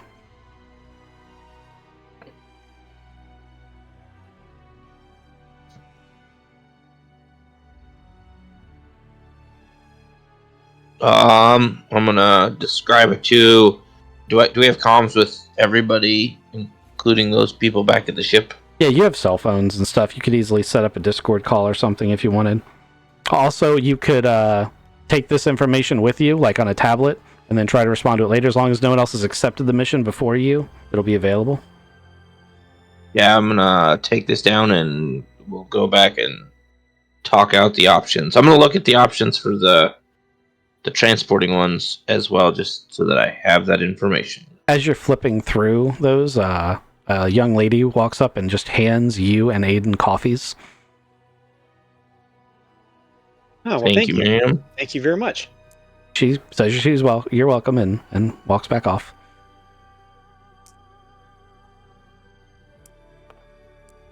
Yeah. You're getting very royal treatment because you're in TAS, and TAS takes care of its people. Ghost, where do you go? Well, Luca, do you want to see how much fuel is when you have a TAS membership on New Home? Yeah. Let's go to the merchant section. Let's Okay. check it out. So there's a number of vendors here. They're actually selling stuff that's of equal quality to the mercenary outfitters at the last place you were at. So while there is good shit here, you've kind of already got good shit here, unless there's something specific you're looking for. I'm not going to go too deep into it. There are a number of other services available, including one that is for discounted fuel. So when you walk up to the discounted fuel thing, the first thing you're going to notice is that they are selling fuel at the Standard Alliance price, which means that for the islands, it's half off. So normally, in the islands, it's 1,000 credits a ton for fuel, which is a lot. In the rest of the galaxy, it's 500 credits a ton for fuel, which is what they're selling it for here. Is this all information at like a terminal next to a wall? Yeah, it's just they'd have like a sign up, like at the kiosk. All right. Now, there's a person there, but that would be the first thing that would be like fuel prices would be the kind of thing that would just be posted. They also have prices for unrefined fuel that is extremely discounted.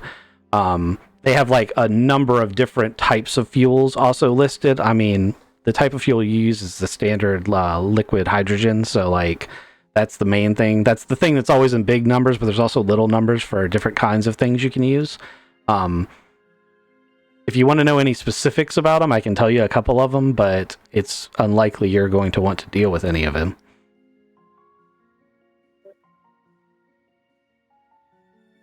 Luca, you want to use your credentials to maybe set something up? Buy us the fuel we need? Luca doesn't Like have now? a membership. You have a membership. No, but he's got credentials for the ship, right? You all have As the credentials pilot? for the ship. Okay, Yeah. I figured he was like, he had access to use the fuel card. Okay, I gotcha. You guys can talk amongst yourselves for how you're going to do it, but like most of your funds are not digital. You have those stamped gold bars. You're going to have to like do some money management. You're not just going to be able to tap a few buttons and make the transaction happen. And that's going to be something you're going to need to consider as you do this too. Yeah, that's true. I mean, I got the money in credits for delivering the passengers. Okay. So with the discount, that might be enough to buy fuel. Like that, yes. That, Also, this is a good place to do your transaction for your cargo.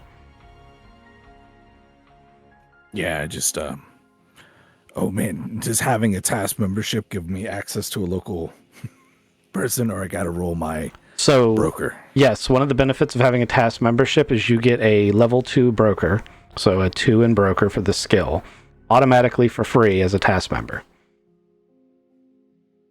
I should say Ghost does, but you're going to be the one doing this stuff. I'm just sitting around like... You're just sitting around like, that's my card, that's my card, that's my card. Looking at my phone and shit. All right, man. Yeah, just get whatever you need done. And I'm like surfing the internet finally on a planet. Mm-hmm. Yeah, all right. And gas prices are white. No way. Can I? No. Okay, I need that. Yeah, and Ghost is over there mumbling. There's some kinky shit on this planet. Yeah, right? Look at this stuff. It's got scales. Is that a hose? What is that for? Oh my god, it's got... Ooh.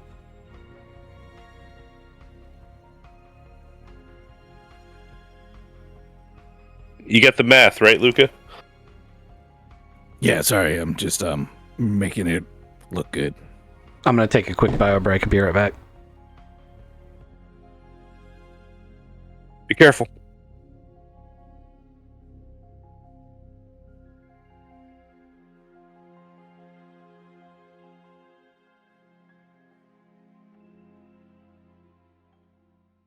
I am broke as a joke. I shouldn't have spent the 3,000. I don't know what I'm doing.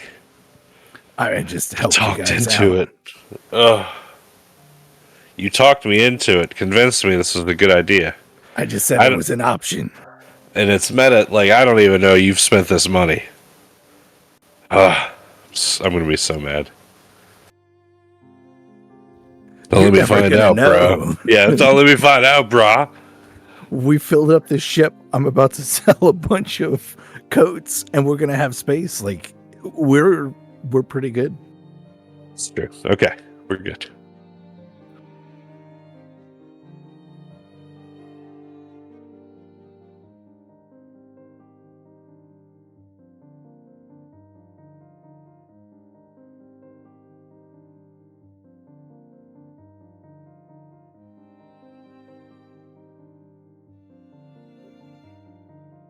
So, how's everybody liking the game?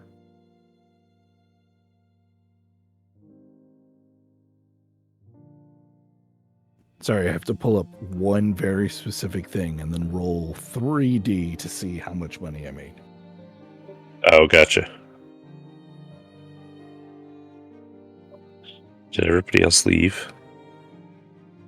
No, I'm here. Sorry, I took off for a bio break myself, but I'm back.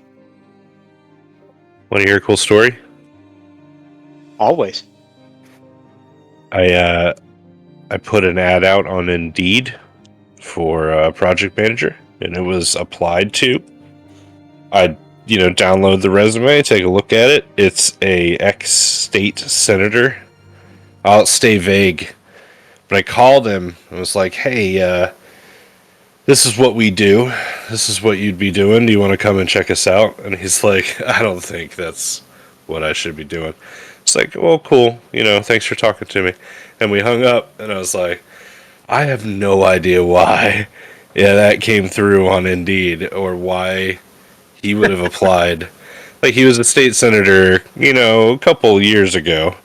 Oh, wow. I'll stay vague on that too, but yeah. What? Wow. That's pretty crazy. I have returned. All right, so we've got fuel and transactions sorted. Kizik, did you get your furs sold? Yes. Oh, that's not the best. Did you get your fuel bought?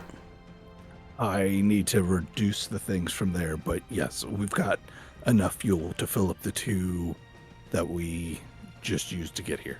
Excellent. So I'm going to let you take care of all of that. Ronan, or I should say Holmes, your phone rings, and it is Ray from the ship. Hey, Captain. Hey, what's up? We have 2 guests here at the airlock. It's Lieutenant Vasquez and some young royalty-looking lady. Says her name is Lady Madison Prisk Linux.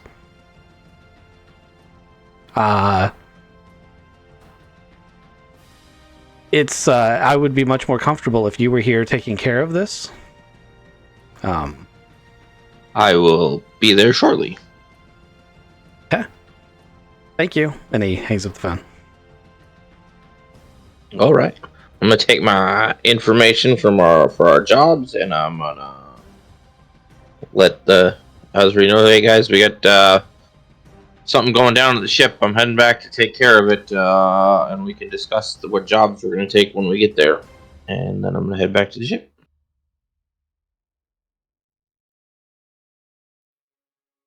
So you're taking the party back with you?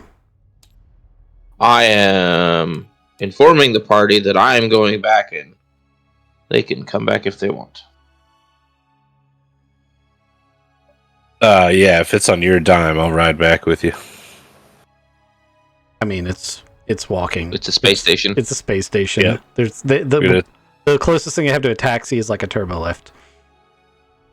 I'm gonna take the moving walkways. Moving walkways. Ooh, yes. Okay. So you arrive back at we're just gonna say the entrance is, I'm gonna put you guys here, and the Boaz brothers are both coming back. Is that what I heard?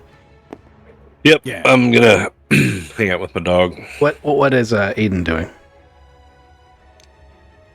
At a bare minimum, he's leaving the task because I'm not there. That's true. Yeah, but, no, I'm following you guys. We're heading back. Yeah. Yeah, they're just gonna booting me out of the task, so. Where's your chaperone?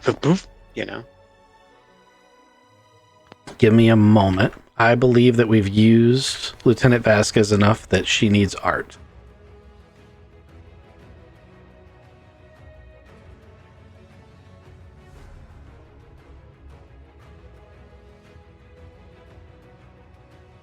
So with that task membership, I turned $15,000 of coats into $28,000 of profit.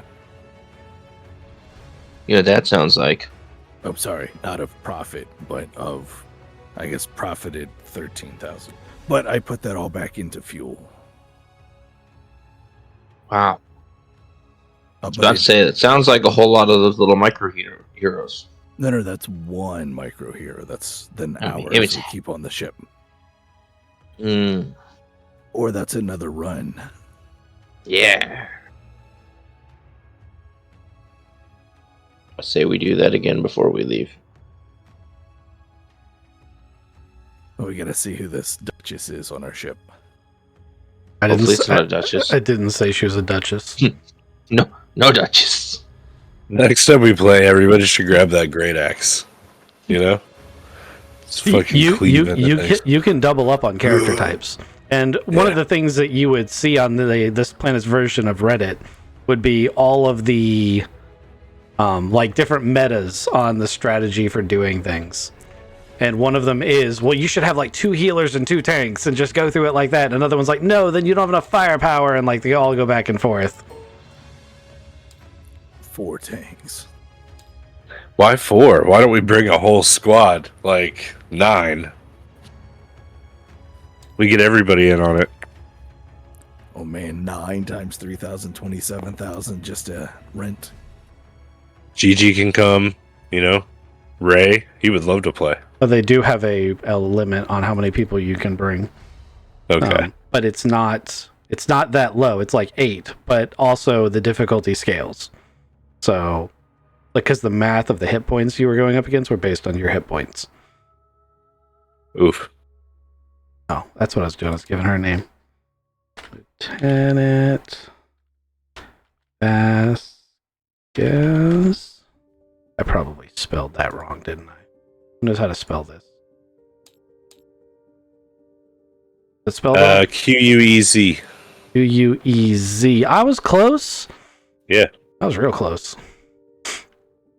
Okay. So, you're waiting outside the airlock to your ship in the lobby. You find... what is it, locked? Find Lieutenant Vasquez, who you've encountered many times before, and you find a lady in a almost medieval-looking royalty dress. You also find Ray and Gigi. And Gigi is standing between the very royal-looking lady and Ray, who appeared when you walked up to be having a heated conversation, but are now quiet. As you guys walk up, Lieutenant Vasquez is going to speak up first and is going to say, I came here to ask if, Captain, if your crew would be interested in doing some freelance detective work for me. I'm not sure if that's a great idea, as it appears that not only did this young lady who's involved in the scene I need you to look at knows one of your crew members, but there's some feelings here going on. I still think that you're my best bet for solving the course, but if you take this case, I'm going to have to ask that you leave Mr. Sanvero on the ship as you do the investigation. Are you interested in some freelance detective work? Interested, yes. Let me talk to my crew real quick. And I'm gonna come over and ask Ray what's going on. Ray is going to be like, Captain, this is Madison Prisk Linux, the heiress to the shipbuilding Linux firm. The shipbuilding Linux firm is so large in the islands that you guys would have absolutely have heard about it by now. While it is native to the islands, the shipbuilding firm is based out of New Home and has branches on many different planets, and a lot of ships like the Type C are mostly built by this company. They also build liners. Basically, they've become royalty through becoming super rich through shipbuilding. Lady Linux is going to hold her hand out in like that royalty style to see if you're going to take it and, be cordial or formal. Shantae. Basically, that's what she's waiting to see if the captain will do. Alright, so she's doing this while I'm over there talking to Ray? Her and Ray are 2 feet apart. They're Okay. yeah, like they're not separated at the moment. So if you walk up to Ray, you're walking up to her, and Ray would want you to do that because basically you have 2 people offering you a job, and you wouldn't want to just ignore one, would you? Oh no, I just was getting the scene correct in my head. Yeah. So yeah, he would make the introduction. If you want to pull him aside and have a conversation with just him, you can, but you might want to at least say hello. Oh yes. It's what time of day? It's probably a little after lunchtime at this point. Lady Lennox is going to basically tell Holmes what you kind of already know, where she's going to be like, as the law lady said, I would like to engage your services to assist in an investigation. It's the same investigation that the constable is referring to. But I have need of an independent arbiter.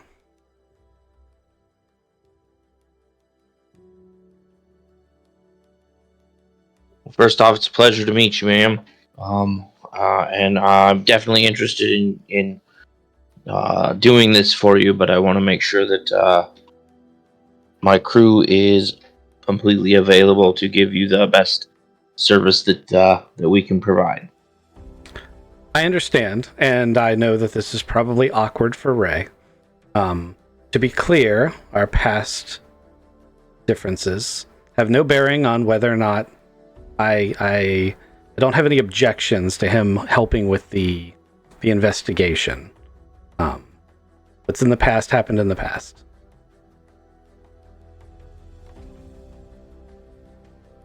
Well, I'll look over at Ray and like, Ray looks incredibly conflicted. Ray probably has more emotion on his face now than when you found him in that shithole cell. I'm gonna turn around and excuse myself from the 2 ladies as I take Ray aside and go figure out what's up. Are you going to go across the landing bay, or are you going to go actually inside the ship? Inside the ship. Okay, so you go all the way into what? Ship office, maybe? Yeah. Okay. That leaves the rest of the party out here to talk to them, so we'll switch back and forth between scenes. I'm going to say Aiden needs to do some talking to Lieutenant Vasquez. I'm going to say she walks right up to him. But we're going to do a little bit between Holmes and Ray first. So you guys get to the office, and Ray is like, this is a really long story to go into in the time that we have, but the short version is, I used to be involved with Madison's older sister, who was the original heiress to the throne. You say original heiress to the throne. She's not with us anymore.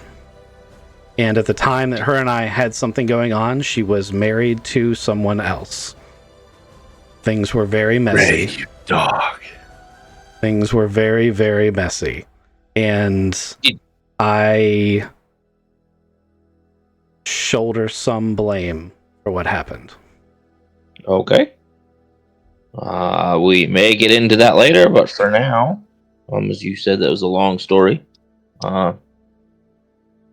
Is like, as you know her better than any of us, do you have any reason to believe that she's not on level with what she's asking? From what I gather, there's been some sort of murder within her family. And I will say that if she's here trying to beat the constable to get us hired for her, her loyalty to her family will override her doing what is correct. I will say that. If one of her families has committed a murder, she will try to cover it up. She wants an independent arbiter because she's hoping you'll prove that her family isn't connected. I gathered that much from the initial part of the conversation. Although I may have said a few things that upset her. Okay. It is not unusual for the royals to believe they are above the law. So standard politics. Yes. And he's You can tell from his body language, he's already emotionally drained dealing with this. Like, this is not, he never expected to see this woman. He's having he's reliving a bunch of memories right now. So on a personal level, Ray, do you have any problems with us doing this job? I don't know that I do, and I don't know that I don't. Really, we'd have to see what's going on. I have to say that I won't be on board for covering up any crimes, but I doubt you would either. I have no intention of covering anything up. Okay. With that, we're going to switch back to Aiden, who is in conversation with Lieutenant Vasquez while the Boaz brothers and Gigi are trying to keep the lady entertained. Vasquez is basically like, so, I did not expect this lady to be showing up on your ship. Do you know what your crewmate's association with her is?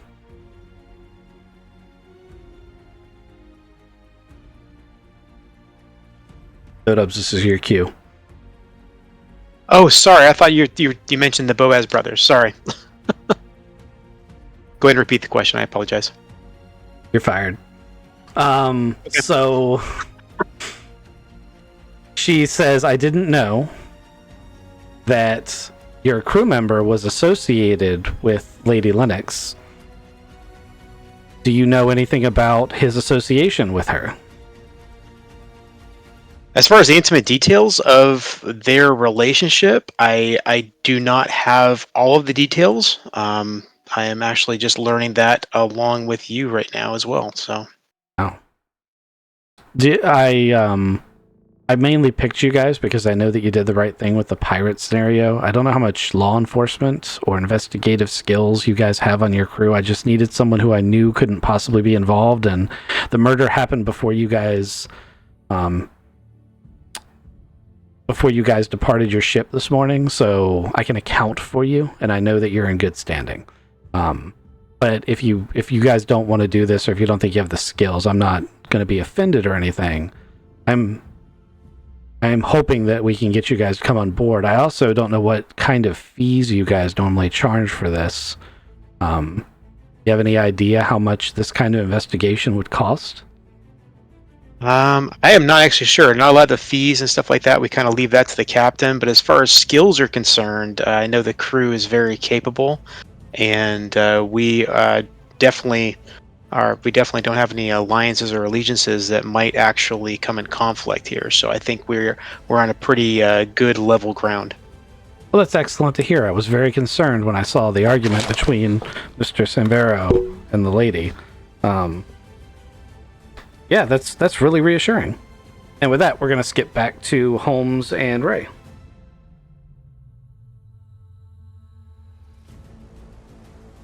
After talking to Ray, just metagame to make sure I understand the scene correctly. I have both ladies asking for us to investigate the same crime, but from a different perspective. Basically, the royal lady, Lennox, wants you to investigate for her in a specific way, and she wants you to prove, basically she's going to be like, I want you to prove this, and tell you what she wants your conclusion to be, and then ask you to find evidence to support it.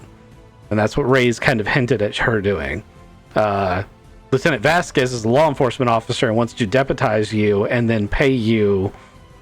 It's going to be a much lower fee. Like metagame, that wouldn't be too hard to figure out. Like, that's why she's asking about money, because the royalty can outbid her easily. She's going to pay you less money, but she's going to say, go find the truth and report back to me. Okay, well, I think I've got everything I need for the moment, Ray. I think I'd love to hear some more about what happened between you and her sister and how all of that went down later. But for now, I think I have all the information that I need. Ray's going to look at you and be like, Captain, I don't think you'd love to hear that story as much as you think you would, and I'm certain that I wouldn't love to tell it, but if you need to know, we can talk about it later. Fair enough. And I'm gonna head back out. Ray's going to stay in there for a minute. He's having a moment. Luca and Taylor, There's an amazingly beautiful royal lady in front of you. How do you guys keep her entertained while all these other conversations are going on? Enchanté, mademoiselle. I'm going to try to carouse. Oh, so what kind of wines do you like and how do you party? Okay. I was just gonna listen to her offer. Like, if she's got money, I've got ear. Oh, that's a good point. Okay. I'll try to talk wine and then realize that she does not want to talk wine, and then let Luca ask her what she needs. I mean, she would talk wine with you if those bottles cost like 1,000% more than what you normally drink. Mm-hmm. Okay, so I'll get you guys to do rolls after she gives her initial pitch. She's going to be like, well, if you're here to entertain my offer, the difficult part of this is that last night my husband was murdered. And she hangs on husband a really long time. And she's like, I know that there were several people in the building who the authorities consider to be suspects. I also know that no one in the building could have been responsible for it. And I need to help prove their innocence. I would need you to be an advocate for my family members and make sure that the evidence that proves them innocent was found. I would, of course, be willing to compensate you for your time. Are you doing okay? Your husband, he just passed. My husband was arranged, and we were not exceptionally close. But it is difficult. You'll note when you examine the body, which I can make arrangements for you to do, that there is a significant age gap. Oh, do you know who did it? I do not. I suspect from the condition he was found in that he was poisoned. And if it's one of your close relatives, you would like us to... It is not. Correct. Understood. I put my finger next to my nose. It's not your family. She gives no indication that she has any idea what your gesture means. Okay. Where is your husband's body? The entire scene is at the release of the new yacht.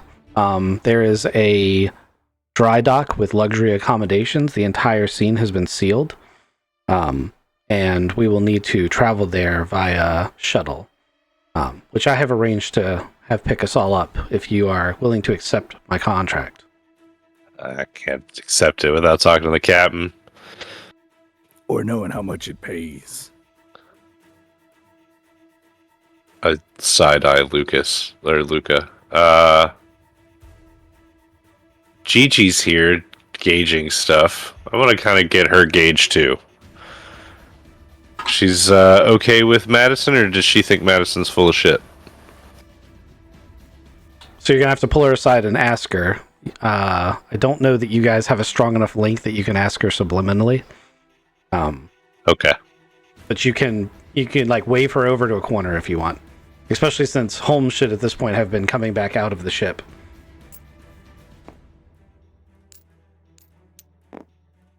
So Psychic sidebar.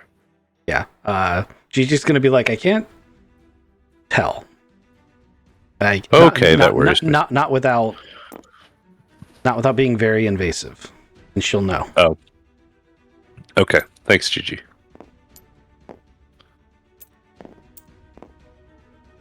All right, so Holmes returns. I'm back. And I'm come back. Hey, just finished talking to Ray. He doesn't have any particular reason why we shouldn't go investigate this. I'm gonna call my whole crew just off to the side here so I can get their opinions real quick. Since you guys didn't actually name your price, I'm going to go ahead and say that Vasquez has offered 40,000 credits for you to deputize, but it's 40,000 credits per day, up to 5 days. So it could be a lot more, but they pay per day. The lady has offered 500,000 credits flat rate, but only if she gets the result she wants.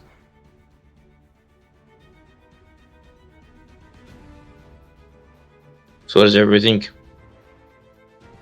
I mean, we gotta take the 500,000 credits. I've only talked to the lady, so she says that nobody in her family did it. She's pretty confident about that too.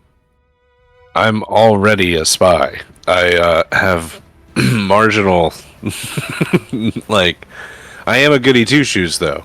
But if her husband was going to die anyway, I mean, do we have to take them both right now?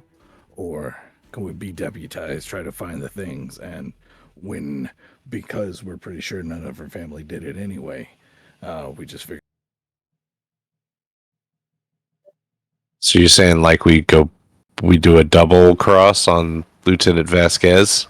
I mean, we're Except her looking for the truth. looking for the truth is different than knowing that we're going to go in blind or blind to some truth. How would it work, Luca? Would you just not accept the lady's commission? So we either get in the ship with the lady, or we get in the ship with Lieutenant Vasquez. We can't do both. It's not about getting the ship. If you don't accept the contract with the lady, she's going to go find some other investigators to, like, you're not going to be the only ones. She's going to go find someone else to do it. Same thing with Vasquez. If you don't accept her offer, she's going to go find somebody else to do it. So yes, it is exclusive. You have to pick one. Oh, all right then. Hey, Aiden, you got any thoughts? So consequences. Are we looking at a accept one and have negative consequences with the other, or kind of idea?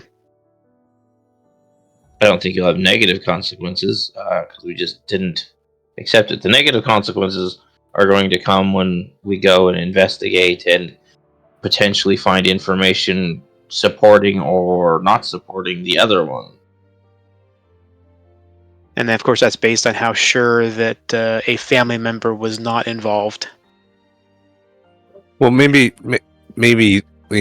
Madison does have a family member that is involved. I think that's probably what's going on here. Right. Are you going to be able to swallow that and let that person go?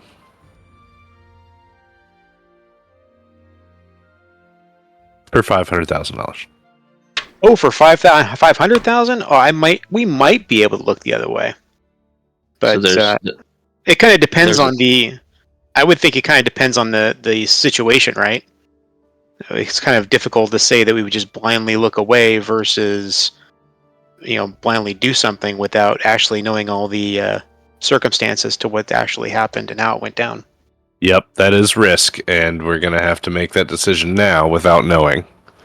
Do we go the safe route with Lieutenant Vasquez, or do we take the risk and maybe not agree with the person killing people with poison? That could happen. Or there's a third option. We agree with neither of them. We go take one of the jobs the TAS had on we carry on smartly because we just fueled up our ship and we got new guns on our ship and we carry on smartly. That's true too. We don't get involved with this stuff. Okay. You guys Another still want to thing- do micro hero stuff, right?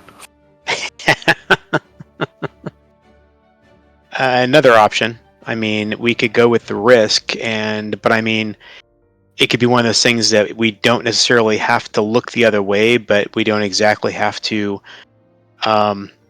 keep the information as private as we probably should, where others might be able to do the right thing and keep us out of the mix. You said we narc? So just so I understand this, like if we work for the lady, then we're being hired to knowingly, purposely, knowing no information, but knowing that we're not going to get paid unless the outcome is the way she wants it.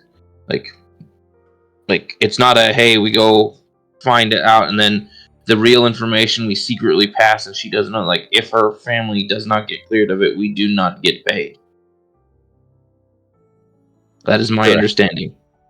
So I'm against that. Like knowing, like sure we'll make less money working for the police, but we are still trying to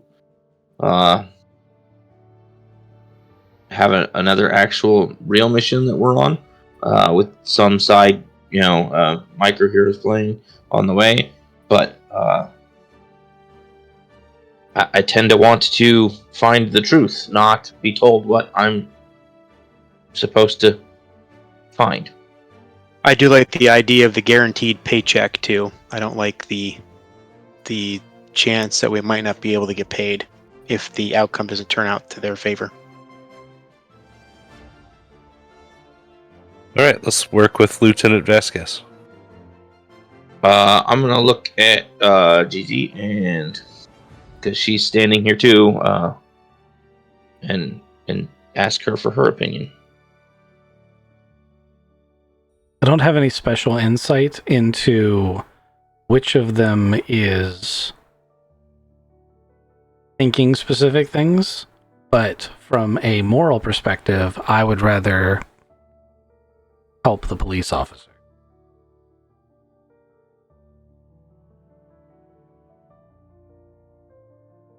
All right, I'm gonna go.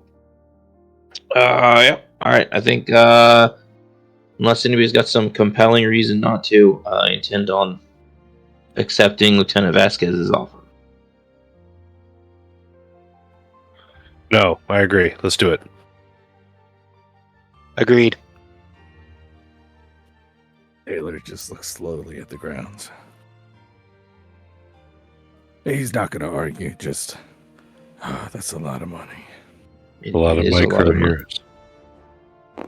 So it's, I mean, we can. Go ahead. nope, go ahead, you keep talking. Ah. I was just going to describe there's the nothing- scene if you were walking up to Vasquez, which it looked like you were. Yes, that is the plan.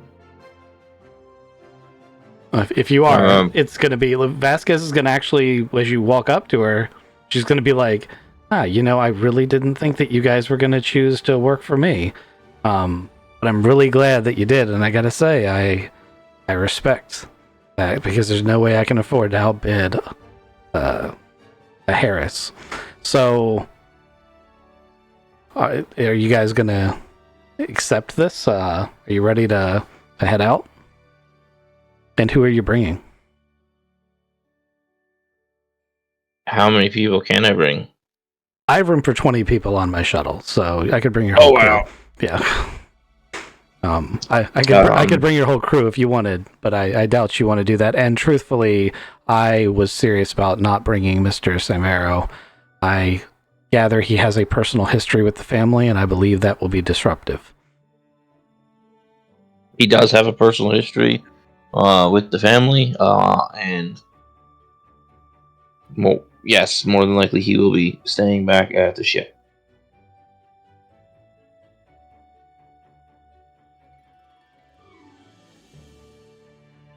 And yeah, we will accept and give us a second to get ready. And yeah, Take your time. I'll print credentials Yeah. for you while we wait.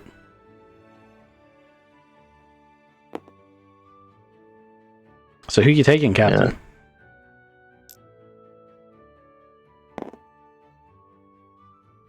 All right, people. Well, I feel like before I go in there, I'm gonna go. Let Madam Frisk Lennox know that we are not going to be able to enter into her employment. I see. That's very disappointing. I had higher hopes when I saw Raymond. But I suppose that's par for the course. I thank you for your time. I'll be leaving now. And she turns around and just walks off.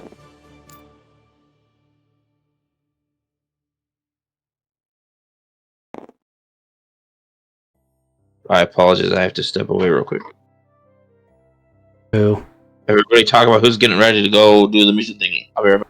Who's exploding? All right, so who's going with what gear? As a deputized level of law enforcement, Vasquez tells you that you may bring non-lethal weapons with you, and you may wear open armor if you wish. I'm going to stick with the Protect suit, but I can take the stunner now? Yep, you can take a stunner or a stun stick or a bludgeoning weapon. Sweet. Stunner it is. Yep, stunner. You said we can do our Protect suit too, you said? Yep. Well, you can. She basically says you can wear any armor you've got available, because you're now deputized law enforcement.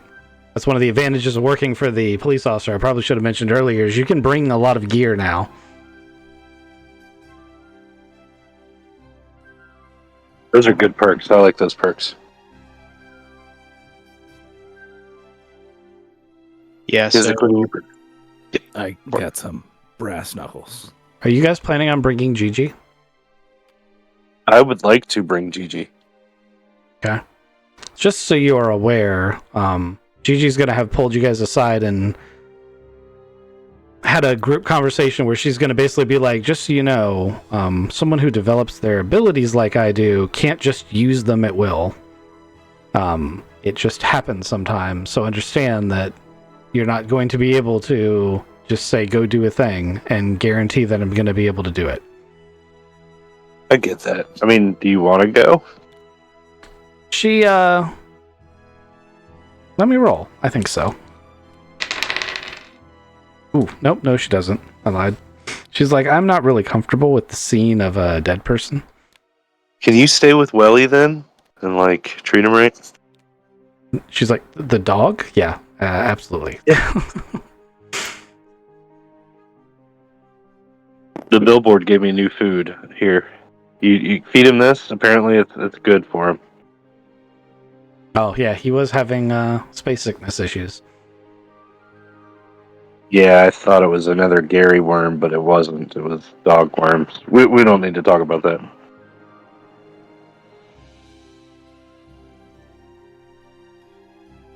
I mean, you got anything for scanning scenes? Well, I guess there's technology here. So there's going to be a basics forensics toolkit when you get there to work with, but if you guys want something extra or specialized, you should go ahead and figure that out, since we're waiting for Holmes to come back. and non-lethal, you said, right? Yeah. All right. I mean, your special gun's non-lethal, right? Oh, I have no idea what that thing will do. It might be lethal to me. See if she'll let you carry that.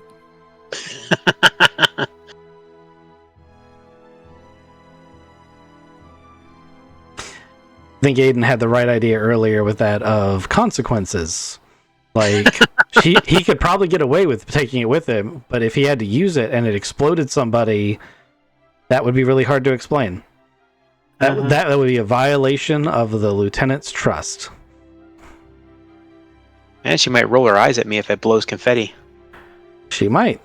Or you might vaporize someone you're not supposed to, and she may burn you down with a laser rifle. There you go. See? Heaven forbid you get arrested.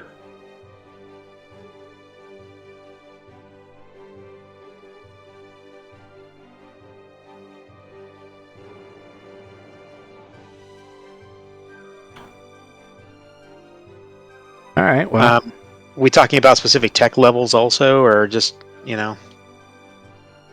it would be much easier if you just told me the general thing you're looking for. Like, don't say I just want a magical thing that fixes problems, but if you want to say I want a scanner that looks for blood or something like that, we can go with something like that. Oh, gotcha. Okay. I want a Sherlock Holmes what hat. to look. You may find a Sherlock Holmes hat. You found one. Yes. It's 5 credits. It even comes with a little pipe that looks like his pipe, but blows bubbles instead of smokes tobacco. No way. Nice. I got it from a costume store. Yep. Do I get a magnifying glass? Sure does. It doesn't work very well. It actually just it just makes everything blurry. I'm trying to light things on fire, waiting for everybody. Yeah. I think I'm good with what I have, so. Some of the advertisements in the bay are popping up as they're trying to cycle through and see what catches your eye. It has figured out that the Micro Heroes thing is the thing and has like replays of your own battle like coming up as like, look at this exciting match you could partake in, blah blah blah blah. You're just like, I just did that. I guess for Luca, there's gonna be like, get your shuttle modded or get your launch added with arrow fins and hot rod attachments for your small craft. Man, it says I can get double the thrust, only 120,000. Sounds like we need to win some Micro Heroes games. Hey, he's back. Yay! Sorry, loud noises and children that were supposed to be asleep. And none of the rest of us have ever had to deal with that. It's unprecedented. All right. So Did I miss anything fun and exciting? No, I just asked them if there's any specialty gear that they wanted, knowing that you're going to get a basics forensics kit when you arrive. And they don't really have too much creative to say. Ask Lieutenant Vasquez, what kind of equipment are we allowed to bring with us? Is there any reason to believe that will need to be able to defend ourselves while we're doing this investigation? Oh, I thought you were here for that part. She has allowed you guys to bring stunners, stun sticks, bludgeoning weapons or non-lethal weapons, and any armor you want to, because it is standard for law enforcement to have some level of non-lethal armament. And since you're now deputized, you may bring that level of non-lethal armor. However, this is not a combat scenario, and we're not expecting to have to use it. Okay. Thank you. Are there any witnesses that will need to be questioning or anything like that? Yes. That we know of from the start? Okay. Yeah, the area has been secured, and we will go over the scene when we arrive. How good is your database of poisons? As long as it's something that we know of, we have a decent database. I mean, New Home is probably the most advanced planet in this island sector, so... But with that said, there's a nearly unlimited number of potential poisons.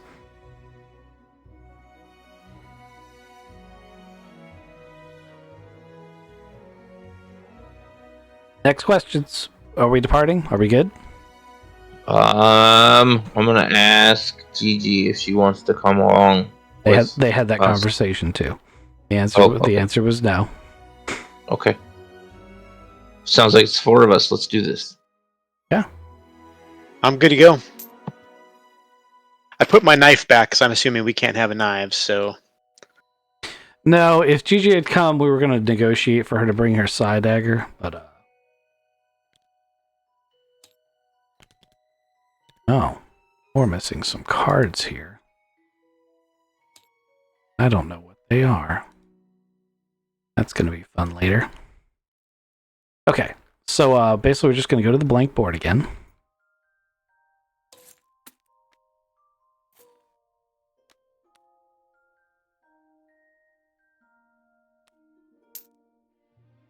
Alright, so Vasquez arrives on the scene. You pull up to a space dock that looks quite different than the rest of them. It's got buildings, so a space dock in this universe is where they're building different sizes of starships. This appears to be a rather large luxury yacht. There is, gold inlay and onyx black on the outside, so it's very decorative. The dock itself is a U-shaped platform that has been built around it, or that it was built within, I should say. And unlike most of these docks, it doesn't just have utilitarian buildings. There are large glass structures that appear to be basically a small ceremonial area, and you can tell that this is some sort of ceremonial launch party for apparently a new luxury starship. As you pull up to the dock, Lieutenant Vasquez says, "All right, let me give you the rundown. Last night, I changed the page because you guys talked about not doing it. Sir Arthur Lennox was found in his hotel room at the dock, dead. White foam was found on his lips and has been sent off to the lab to test for any type of poison we have. The main suspects in the building we have are the people who were closest to him. Lady Mary Huxley, his wife Madison Pricks Lennox, Lionel Birkins, Eldon Huxley, and Cornelio Chevers. All of these people have places within the organization or adjacent organization, and they all had either motive or means, opportunity, so on and so forth. But there's not enough evidence to really say for sure who done it.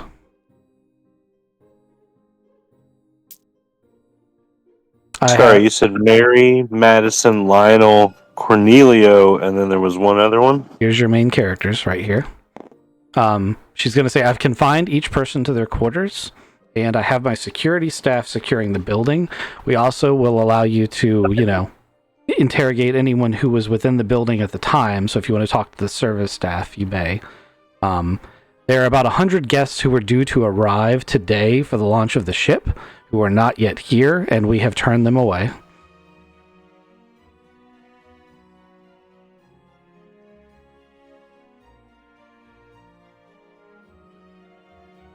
And you're sure nobody came in and out? Like, these are the only people that could have done it? We are not sure of that. If I were sure, this would be I wouldn't need your help if we were sure of any of that. Is there cameras? Is all of this watched? There is a significant security system in place. It mysteriously malfunctioned last night.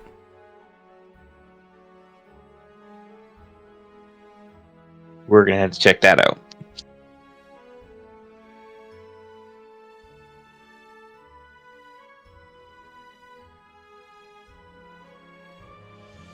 If you're ready, I'll make the interviewees available to you.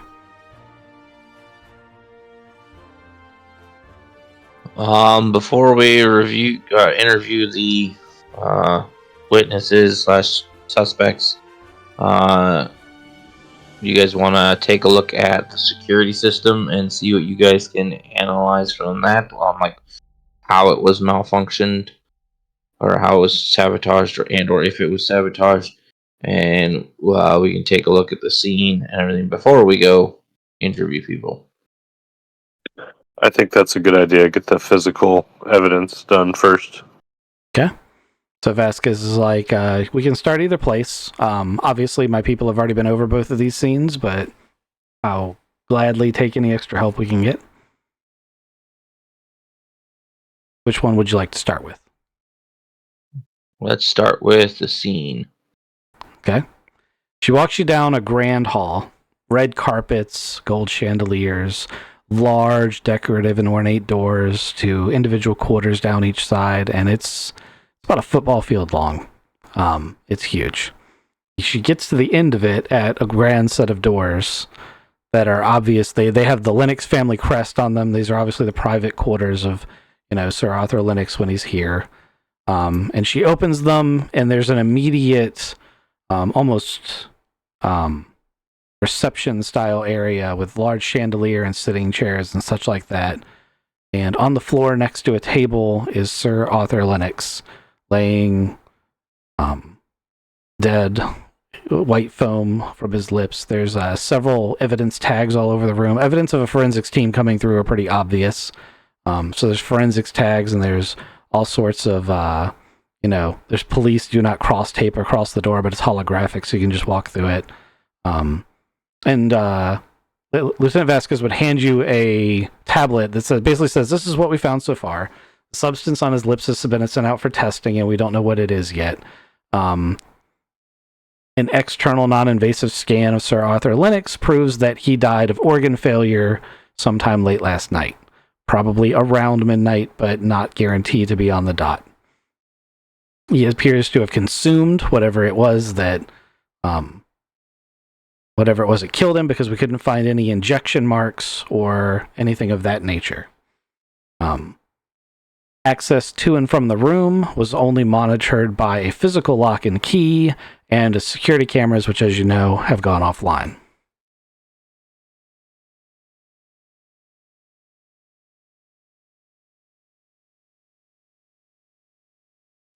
Did you see who did the dishes last? Like what food plates were still around? There was a cup of tea spilt. We took samples, and once again, off for testing. We haven't got results yet. No other dishes were found in his vicinity. The dishes would have come from a central mess and been delivered by servants. So it's a central pool of dishes. But that spilled tea is the only one that's in here. That's the only one that's in here. You guys want to take a closer look at the bodies yourselves, or our body? Yes, absolutely. Okay. What are you looking for specifically? You going to touch him? I do not plan on touching him initially, no. Okay. If you're hovering over him, he's laying kind of on his side, like he fell out of his chair, arm outstretched above him, face down on the carpet. Madison was not kidding. This man is probably 85 years old, and she's easily in her 20s. Okay.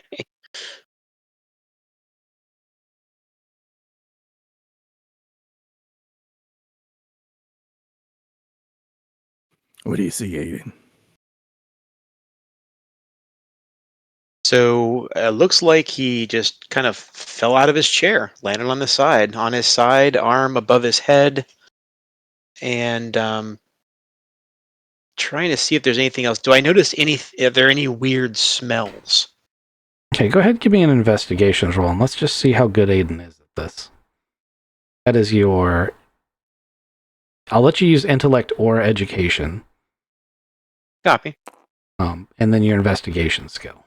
Oh gosh, snake eyes.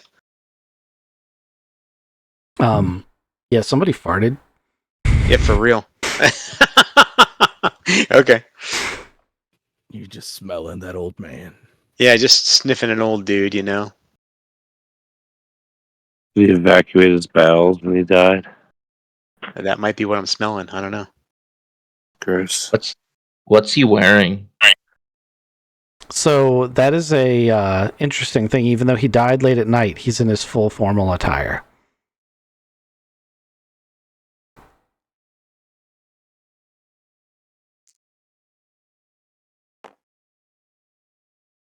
That's a solid question, man.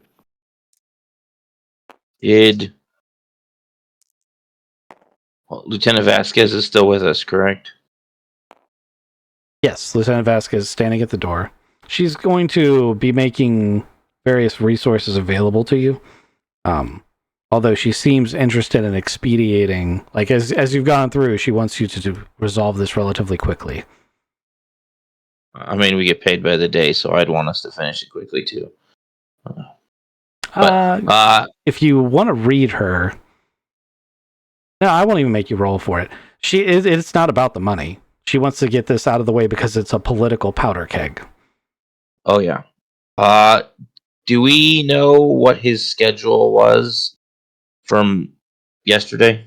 So she is going to have his itinerary from yesterday, but he doesn't have anything scheduled late at night that's on the official itinerary. Was there anything on the official itinerary that would have him in full formal? As a rule, during these events, he would wear full formal during each day's events. So during the day, it would not have been uncommon to see him in that outfit. He's supervising the maiden launch of a maiden ship series, and he's been in meetings in and out with very important people from his and other companies all day. So which makes it incredibly suspicious that he's still in his full formal. Yeah, if he died when they said he died, the fact that he was in his full formal wear is an anomaly. Is his full formal in any way loosened up? Like, is his collar undone? Are his sleeves rolled up? Like anything that's like, hey, I'm not in the public view. Let me get a little more comfortable. Go ahead and give me an investigation roll.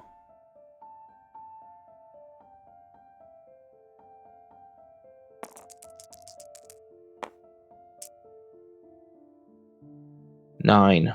Okay, so his collar and tie are undone, but the rest of his stuff is in such a condition that you wonder if he didn't just loosen it because he started to feel the effects of the poison, not because he was winding down for the evening. Did anybody move the bodies since he fell? The investigators moved him slightly and returned him to his position when they scanned him. Okay. Then it doesn't look like anybody's been rifling through his pockets or anything like that. There is no... Well, you rolled snake eyes on your investigation, so I can't give you but so much. But those are good questions. Okay, well, they're good questions for some other investigator then. Yeah. I will say that since that's an obvious thing, you don't see any obvious signs that anyone has been digging through the stuff. Like, it's not like Hollywood-style doors are tossed, but that doesn't necessarily mean that anyone hasn't looked through here. Can I look around the room for signs of another person in the room? So things like the curtains. Like, no, there's no windows. Does he have windows? Is there windows in the room? There are windows in the room. So at the table he died at, there is a giant 2-story tall bay window that overlooks the dock with these huge red and gold curtains. The curtains are currently drawn shut. All of the curtains drawn shut? All of the curtains are drawn shut. But there is a huge bay window, and this sitting area obviously is intended to, overlook the launch area for the ship. You rolled a really good investigation earlier, so I will give you that with your 1 point of effect. One of the chairs, so with a really plush carpet, it leaves a little indentations where the feet are. One of the chairs that someone who might have been sitting with him would have been in has been moved. It's not quite like it's got indentations right next to the feet where it's been shifted over. Be right back, guys.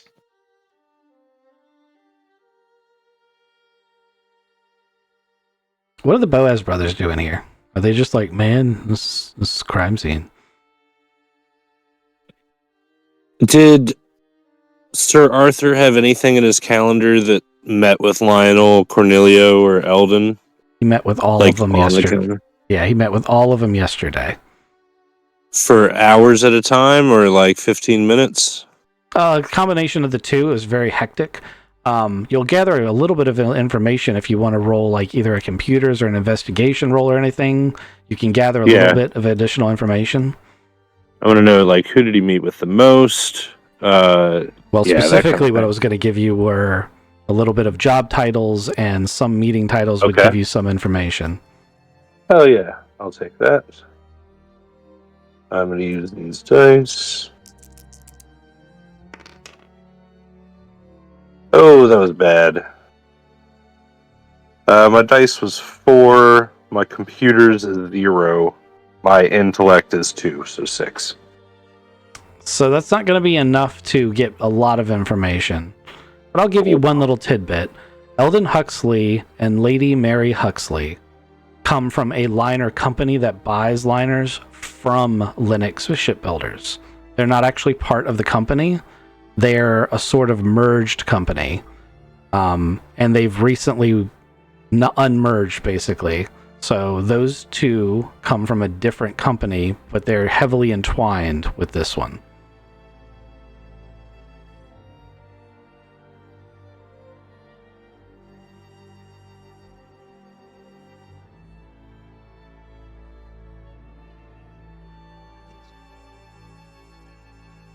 So basically, if you look at their pictures, the ones in blue and white belong to a different company. My back. Luca, I think these Huxleys are from. Yeah, they're not family, you know. Madison said that she didn't want someone from her family getting blamed, quote unquote. So that's one other thing that we need to find out on all of them is what are the family relationships of all of these people. Because name-wise, there's only one, and he's dead. So we need to find out which ones of these, like, because the Huxleys may not be like immediate family, but they could be cousins. They could be, Also, when we're talking something about like that. when we're talking about family in this respect, it is not uncommon for the royalty to consider members of their house who are not in any way, shape, or form biologically related to them to be members of their house or family. Yes, So- and that's what we need to figure out. Gotcha. Making an assumption again.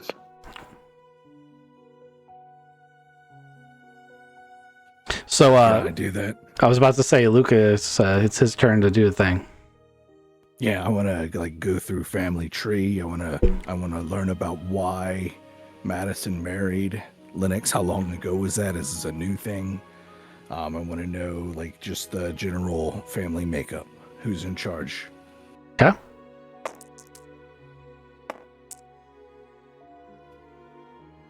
I got exactly an 8. Okay. So not a ton of information, but I'll give you a tidbit. Madison, the Prisk family, is heavily associated with the Huxley family, and there's even some intermarrying between the two. So she's been somewhat related to them at certain points. You're also going to stumble across an article about the tragic death of her sister, who was the heir originally to the Linux stuff, the Linux shipbuilding company, because her sister was Sir Arthur's son's wife. So like, Sir Arthur had a son who married Madison's sister. Both of them are dead in a pirate raid.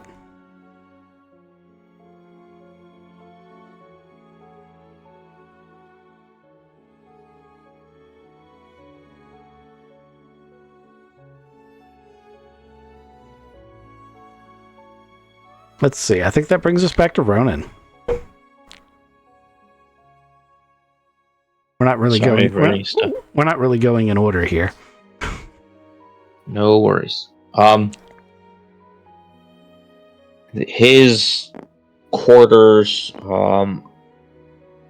Can I go check out the rest of his quarters? I assume there's a bedroom of some sort. Yes. So there's a bedroom off to one side and sort of a office/library off to the other side. For a space station, it's incredibly lavish large quarters. His bed chambers are immaculate. Go ahead and give me an investigate roll for them.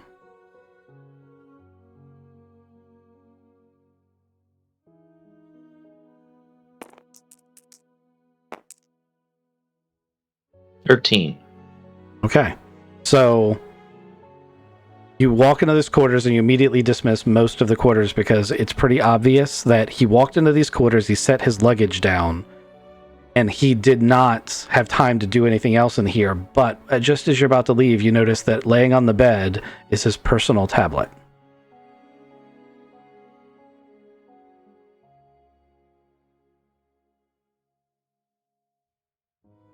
I'm going to call the Boaz brothers in here and tell them I got a present for them. I'll be Kizik, do you Got a want to... bio unlock. I was about to You're say, gonna- Kizik, you want to take a crack at it? Yeah, let me get down with that one. Got my intrusion software. Go just put it in front of his face and see if his face unlocks it. I just rolled a 12 to unlock it and hack it. Click, click. It unlocks. And you get relatively full access to, I mean, it's mostly related to business and the launch of the ship, but there's going to be some useful information in here. But there's so much information that you're going to have to tell me what you're looking for. Does it have any logs for last meal? Like, what was he doing at midnight last night? So if you're looking for the RPG, oh my god, they've come in to kill me thing, where right down, because no one ever actually does that in real life. No, it doesn't have that. You don't keep writing when the murderer comes in. Who is he meeting with? Who is he having tea with? Okay, so that's what I'm trying to get to is he's not going to have a meeting itinerary for last night. When was the last time it was accessed? That would have been yesterday evening, probably about 6 or 7 p.m. Did he just recently update his will? It's a very specific and very good question. Yes, he did very recently update his will. Who's the new benefactor? So it's not who's the new benefactor, it's who's been removed from being a benefactor. All of the Huxleys have been removed from the things that they would have originally, as they are no longer quote unquote part of the family. And there is also a significant reduction in the benefits that Cornelia Shevers receives.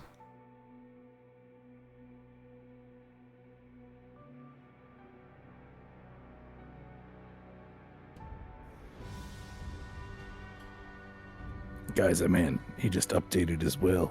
The Huxleys are completely out, and Cornelia's got a lot less.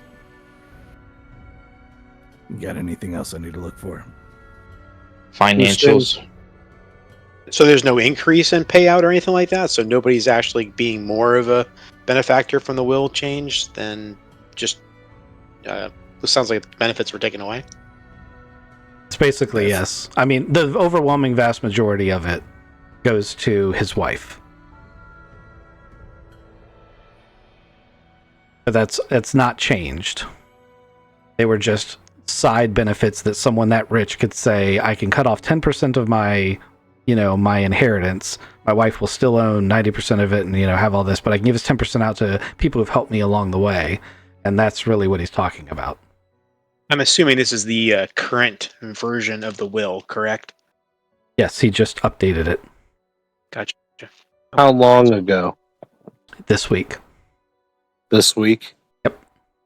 At least we have something to talk to the Huxleys about. There's almost certainly still valuable data in that tablet. Yep. Is his company in financial distress, or is he doing well? His company is making so much money he couldn't possibly have spent it. It's making so much money they're having a hard time keeping track of it all.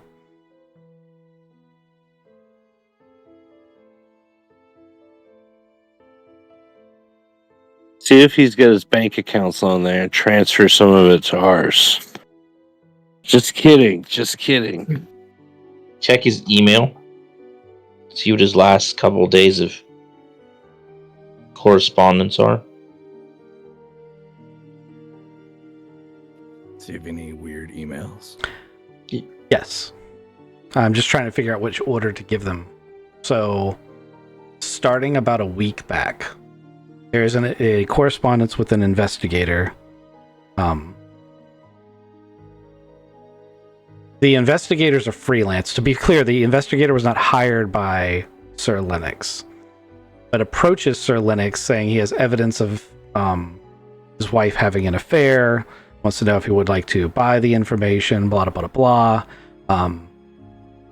So Lennox basically tells him, I don't care. Like, if she's intimate with other people, we are not intimate in that way. And it's a very interesting exchange where he basically like, I don't care if she sleeps with other people, I'm an old man. And it might strike you guys as strange, but it sort of makes sense. It's almost like he understands that this was an arrangement and doesn't want to make her life any more difficult than it has to be. The last day or so, there's probably 6 or 7 corresponding emails going back between various members here. Actually, pretty much everybody here. So Mary Huxley has made several rather aggressive statements about, like, we can't afford to, sign to your terms, and when we were going to break it off the company, it said it was going to be like this, and blah blah blah, and basically just, I don't like the business deal we're getting. Lionel Birkins is obviously one of their shipwrights. From the emails you're reading, he's basically been saying, hey, there is a minor problem with the ship. It won't affect sales, but we should address it. We need to meet to discuss it, so on and so forth. Several things here. Eldon Huxley's,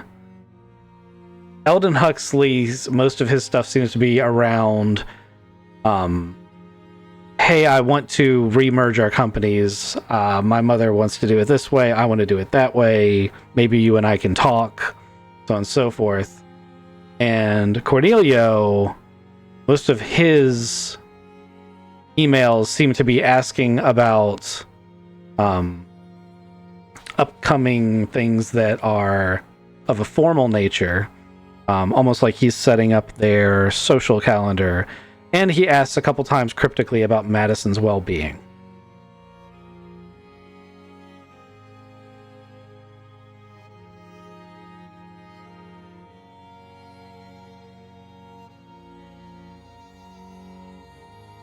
I just went from left to right because I couldn't figure out what order to put them in. But you see, there's a ton of emails in there, and those are just the ones that are popping out to you.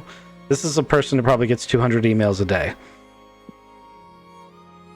Same. Does Madison email him? Madison does not email him suspiciously. If you look specifically, you will see that there are some emails, but they're usually like, I won't be at dinner because I'm going to go do blah, or I'll see you at such and such thing. But it just re-emphasizes that, Sir Lennox and Miss and Lady Lennox did not have a physically intimate relationship. She didn't even stay in his quarters. Yeah, she's a trophy wife. Yes, and it almost seems like neither of them really wanted it. It was a political maneuver at some point.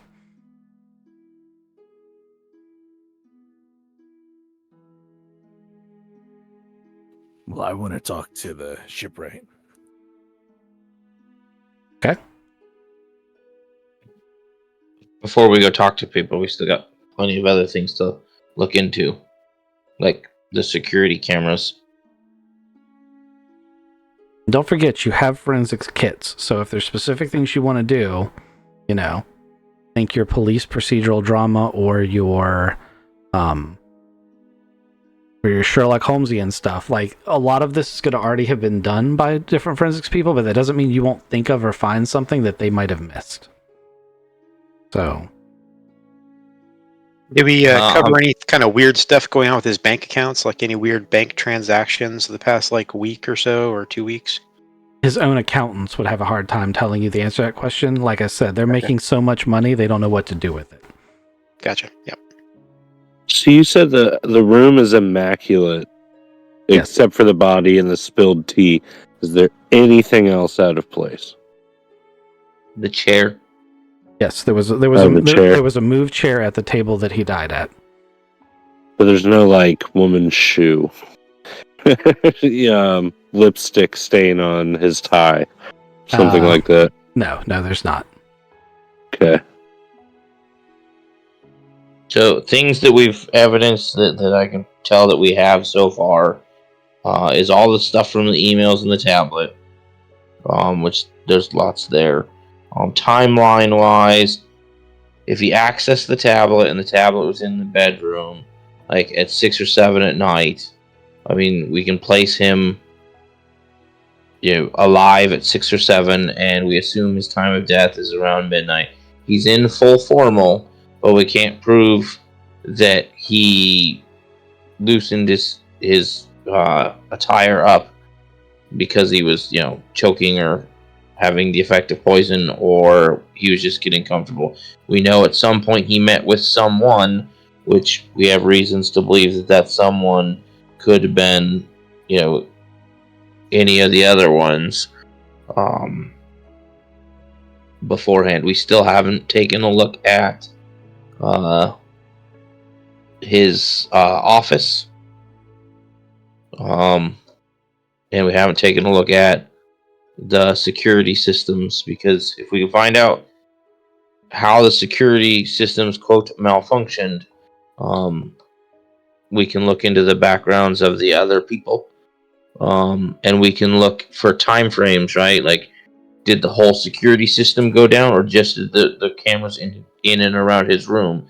Like, we can see if we can place any of the other people in the building. Well, let's try to go do some of those things. I know you're trying to list them all out, but like it's 11:12, so let's pick a thing and go do it. I'm gonna go into the den or office, whatever you want to call it, and see what I can find out. Okay.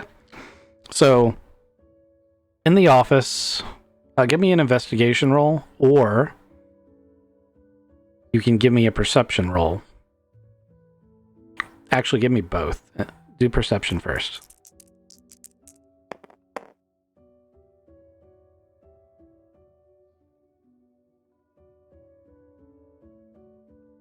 I always lose my recon score in there. 13. Anyone who wants to come into the office can follow him up if he fails any of these rolls. I will follow him up. Okay, so 13, you pass that roll. There's a blatantly obvious thing that has been disturbed in the office, as there's a giant picture frame safe, and the picture frame is swung open. The safe is closed, but the picture frame is still open, and obviously is meant to be closed, concealing the safe. Give me an investigate roll.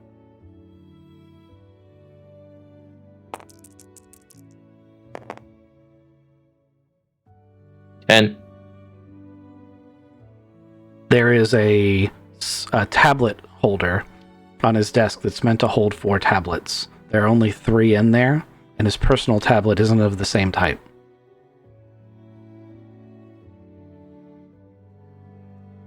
So there's a missing tablet. Do we know, or can I tell what those tablets are for? So you pick up the tablets and start leafing through them. These are inbox tablets, basically mail that he's received through a courier that wouldn't be trusted to the internet. A lot of it is proprietary information that's sensitive, but a couple of them are like his personal medical records and stuff are in there. But anything that you wouldn't trust necessarily to the internet arrive via these tablets in a physical parcel, and then he looks through them here, and then adds them to his personal database if he needs to.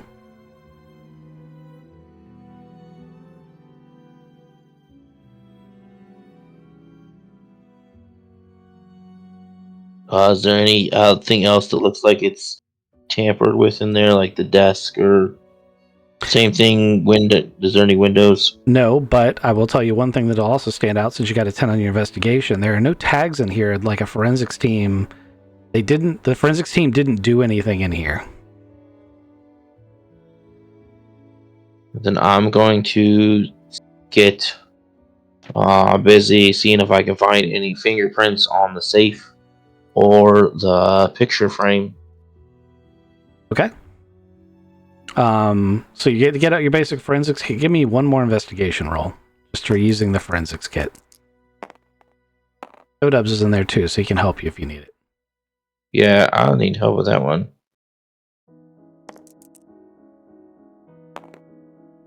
Stupid dice.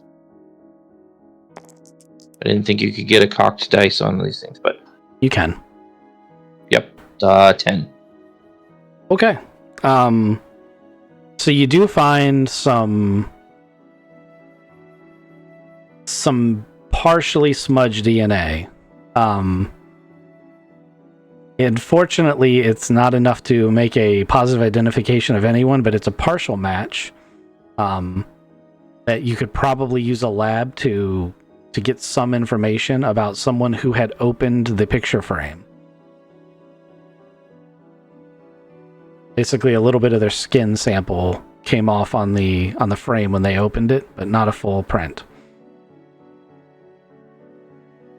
I'm going to, because we don't have a lab, I'm going to turn that over to Lieutenant Vasquez and have her go run that sample. Yep, she'll bag it and tag it and send it with the rest. Actually, enough time has passed this point that she's going to come back and be like, okay, so found out a few things. First off, he was poisoned, and it was engine coolant, like you would find in the Starship. That is the first thing we found.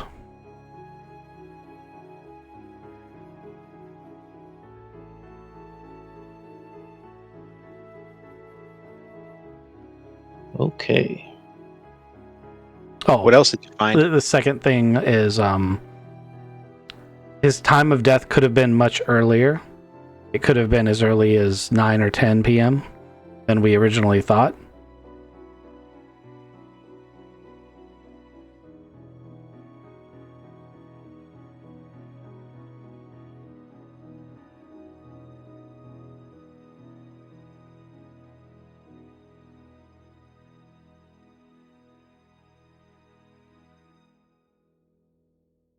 Next step. We've picked on Ronan a lot. Let's see what the Boaz brothers want to do. I'm going to go to the kitchen staff and ask them when they served tea. Okay. They're going to be like, well, we told the other officers this, but we always bring a pot of tea around each night about 9 and leave it in his quarters for him. How many glasses did you bring? Is it just a teapot and one saucer? No, we usually bring 2, sometimes 4 if he requests more, but the default is 2. Well, we also told the officers that we don't know where the pot is. It didn't come back. The pot didn't come back, and you're also missing a teacup? Yes, we haven't gotten the teacups back either. We assumed at first that they were up there, but one of the police officers came down here asking to see it, and we don't have it. It didn't come back. We dropped it off at 9, and that's the last we've seen them. Is it unique looking? Can you tell me about it? Well, it's not unique looking, but I can describe it for you. It's a white teapot with a golden black crest of the Lennox Shipbuilding Company on it. The saucers would have a matching smaller version of the crest, and the saucers that go underneath them have the family coat of arms on them. They're the same ones we use all throughout the building. You know anything about engine coolant? That it cools engines. Yeah. Thank you. Missing teapot and missing teacup.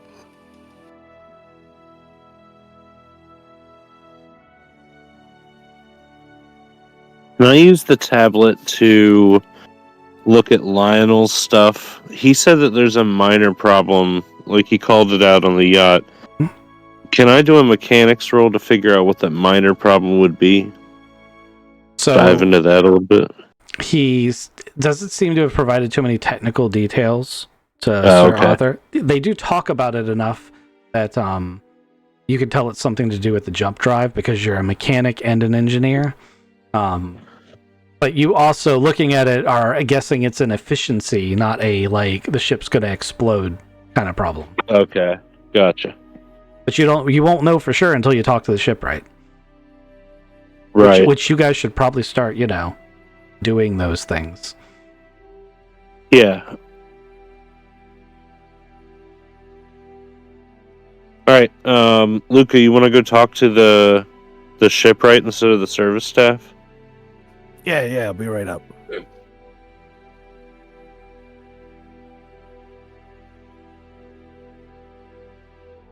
Okay. So He's worried about a fucking missing teapot. Or like evidence. Okay. So That's fair. you guys approach.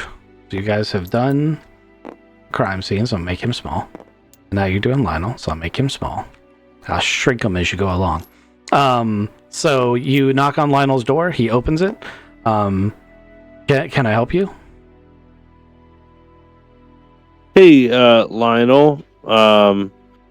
My name's Taylor, and this is Luca.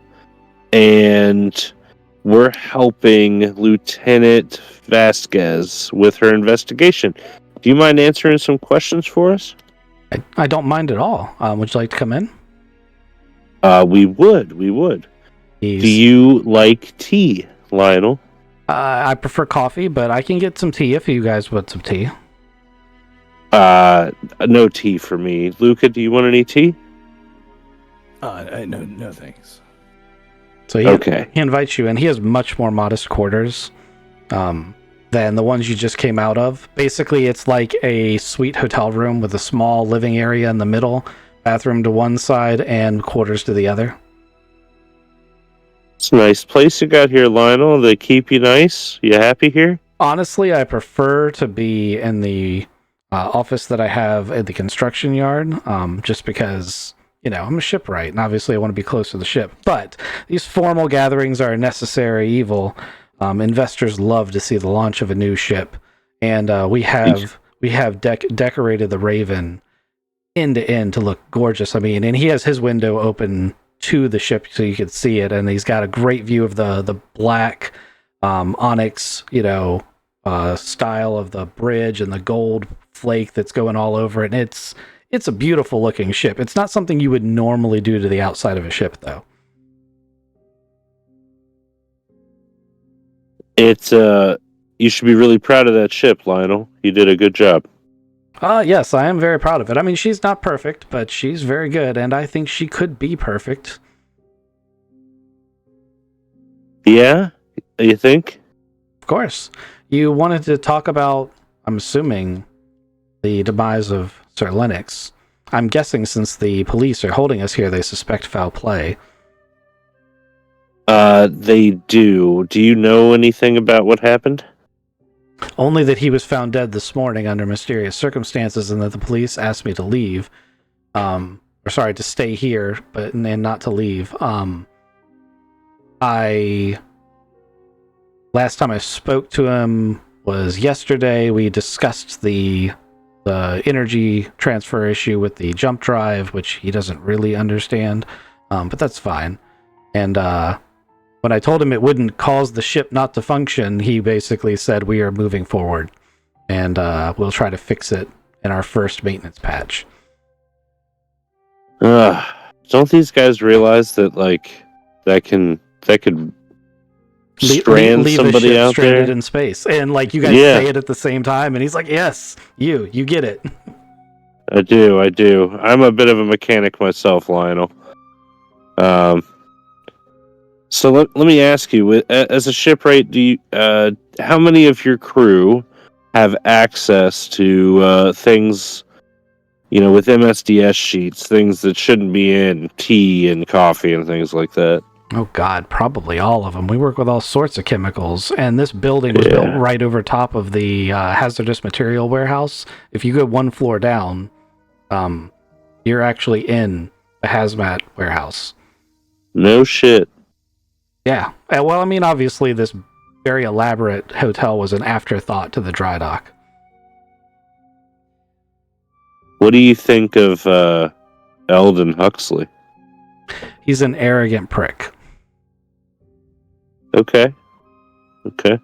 He once challenged me to a sword duel because he couldn't win a conversation with me, a debate about simple physics. He knows I can't fight, and I know he can't think. I see. He's one of those. Yes. What about Cornillo? Cornelio is a decent person. He has his flaws, but I believe his heart is in the right place. Gotcha. Luca, you got any questions? Who would want to frame you for murdering Sir Arthur? His eyes go really wide at that. And he'd be like, me? I can't imagine who would want to frame me for murdering Sir Arthur. I can't imagine that I could be implicated in any way. I don't know how to fight or kill someone.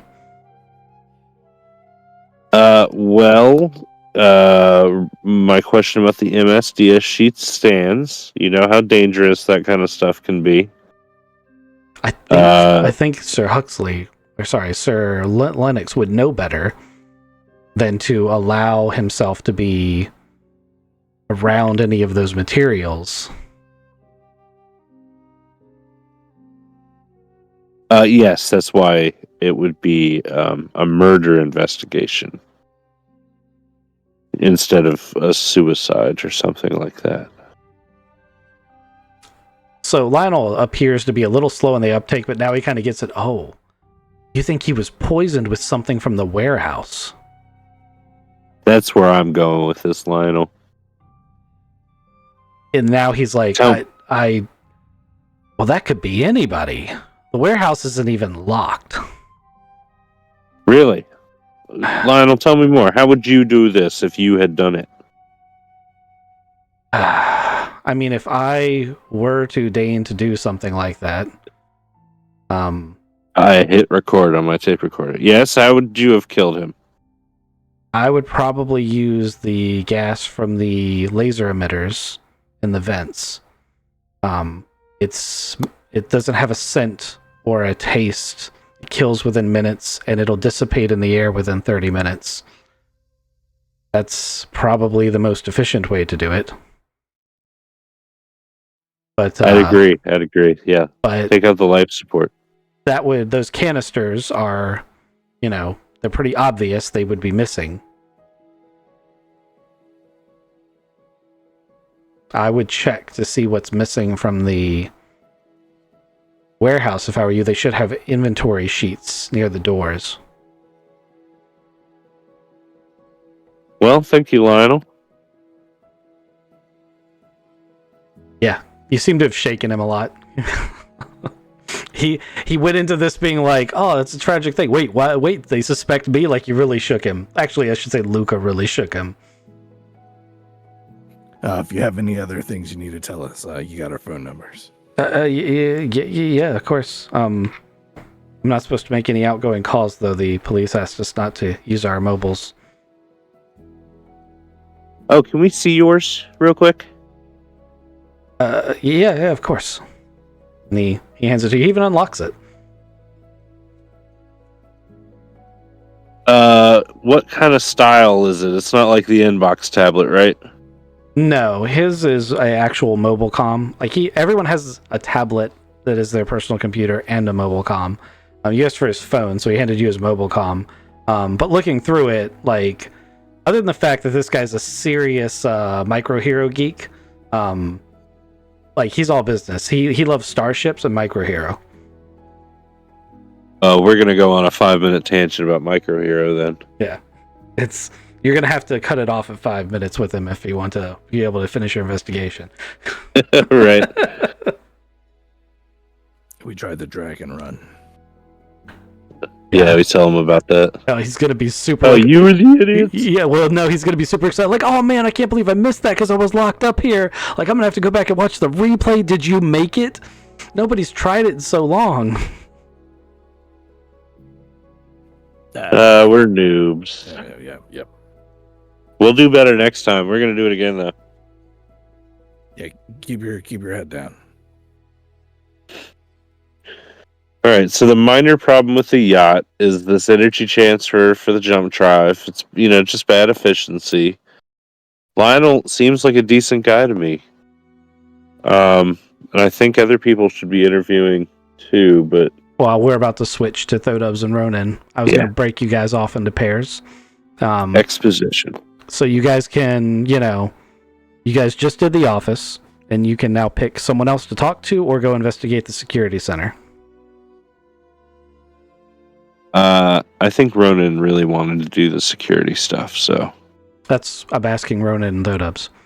yeah, sorry. Oh, I think the people with skills with computers should investigate them.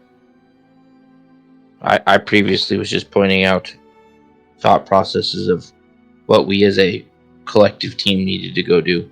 Okay. I'm assuming we heard everything. I'm assuming we heard everything that conversation, right? I mean, We are going to assume that you guys Very get together after each interview or thing, after each turn, and talk amongst yourselves. And you can talk amongst yourselves a little bit if you want, but let's try to get out of control, because I'm trying to get you through this by midnight.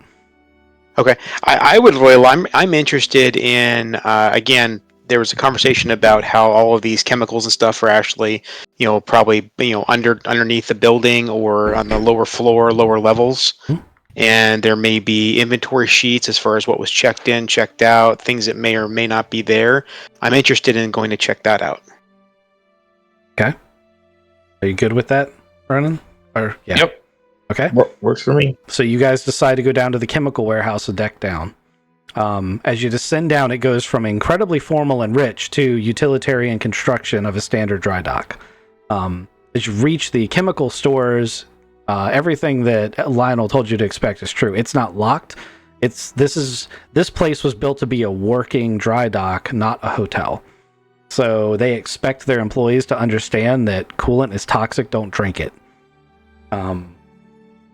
And that's kind of the way this room is set up. So you open it up and there's a tablet right next to the door that has a check-in, check-out sheet, just like you would expect it to be.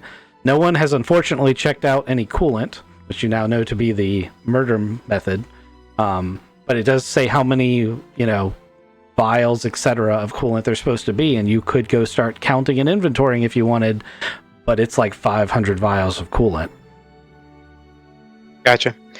Am I able to at least go and check the shelf and see if anything looks like disarray? Like, I mean, I hate to say it this, like, I mean, like, if there's a spot that's not dusty where one should be sitting. Yeah, and that's a very specific thing you can look for. So, you can roll a easy check for a investigate roll on that.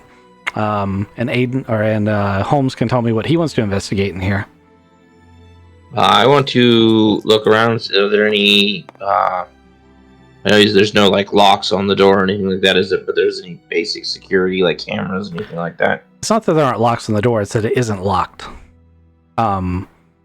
It's just, there's not supposed to be anyone but workers down here, and those workers need access to this room. So, The doors are just simply unlocked. Are there any cameras or anything like that? Sure. Is there a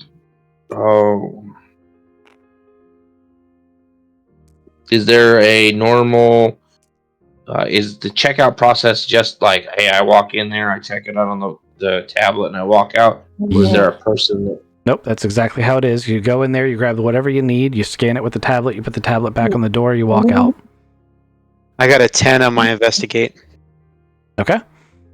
There is a gap. So, like, there's all these very, very neat rows of vials for them. And as you're walking down the aisle, there's a very obvious missing gap where a vial should be. Okay.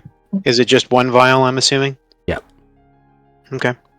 Do we have any cameras in this area? I know we talked about cameras upstairs and how they were conveniently, had issues. Is there anything like that down here?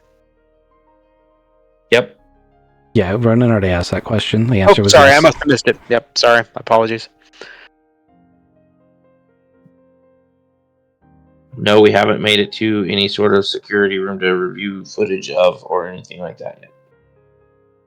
Well, that's the brothers were going to check that out, though, right? potentially. That's if it's on the same place.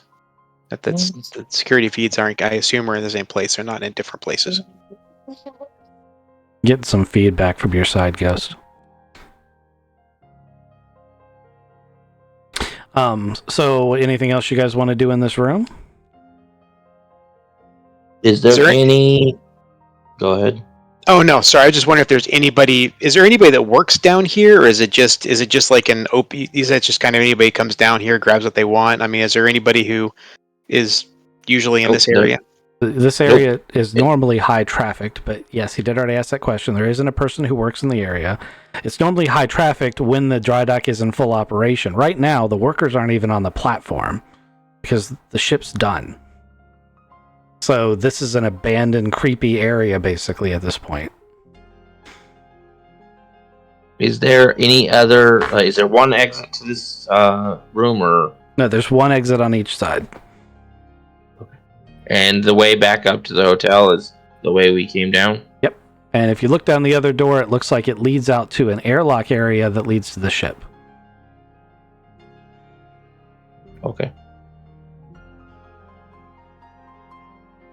Yeah, I'm kind of curious about the footage right now, so... Or what we can recover. I'm kind of curious about the footage on what we can recover from the cameras, or whatever we can get from the Boaz brothers to get information, at least, about what's going on with that. Because it sounds like this area is pretty public. It sounds like anybody can kind of just come down here and do what they want to do and walk out. And obviously it's an honor system type of thing where, obviously somebody took out some some coolant and did not check it off of the inventory sheet. So yeah, I don't have anything else that I want to see down here. Are you sure? All right, now I'm questioning. We might need to check out something else down here.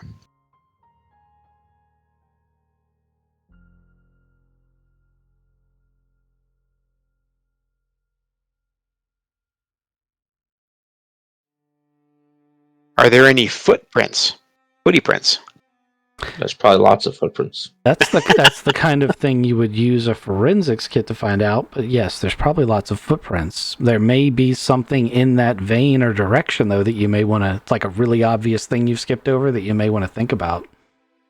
Hmm.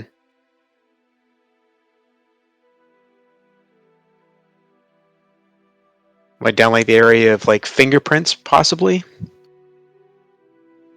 We're talking forensics kits and... We're talking about an entire room. Where would you in that room want to fingerprint? I'm interested in the area around where the vial was taken from. That's a really good idea. You should roll a forensics roll for that. All right, let me roll this forensics thing here. See, all you needed was, are you sure? Are you sure?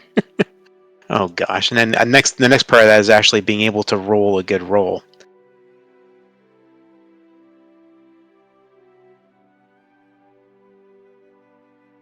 And forensics is actually a skill then? So as a general rule, you would use investigate for your forensics roll. Gotcha, okay, alright. It should be a decent score for all of you. Yeah, so I rolled a 4, investigate's a 2, so it gives me 6, and then Education. Yeah, so we got a 7. Would you like to spend a point of player point? Which Absolutely. You've been spending a bunch of this tonight, but that will make it an 8. Yep, so we'll do that. We'll make it an 8. I just reduced my player points, so that gives us the 8. So you do pull a clean print off of the shelf. You do not have a match for who it is yet, but you have a clean print. Nice. Good deal. Back to the Boaz brothers. Gentlemen. They said we got to go to the computer room. Let's check it out. You guys are led upstairs to a command center that's kind of like a air traffic control center. This is one of the few areas that still has staff in it. It's basically 2 levels. The upper level is a traffic control center where there's always at least a few people making sure that traffic coming in and out isn't going to bump into each other. Below it are a series of offices, one of which is the security office. It is a closet compared to everything else. Basically, a 64 square foot room with one computer terminal and a bunch of monitors and a door. Well, who was in charge last night? It's not something where someone sits at it. Oh, it's just one thing. It's just the computer that, like, it's basically like the security system is one of those things they never think they'll have to use, kind of deal. Like, it's just a computer that records the camera output and you can review it from in here. With that said, it's going to be very difficult to review the computer because someone has smashed it into about 1 million pieces. The computer itself or just monitors? The computer. Oh, damn. And only the computer. Like, it was specifically pulled out. Actually, I'm going to go a step further and say they actually pulled the hard drive and just smashed it.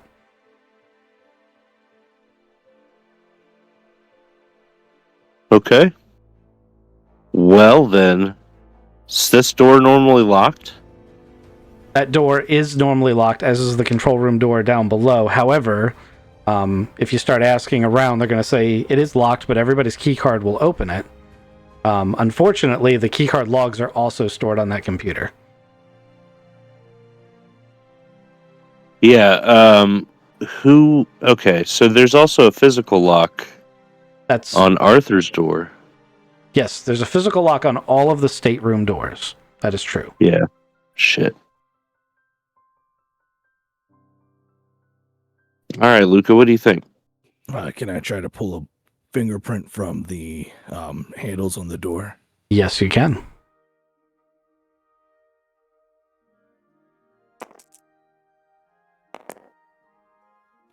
Five, 6, 7, 8. Exactly an 8. You pull several fingerprints from the door. Forensics has been in and out of here. They have a little card next to the hard drive, so you know they've been in and out of here. So whether or not any of those fingerprints are important or not, you don't actually know yet. But you pull several fingerprints.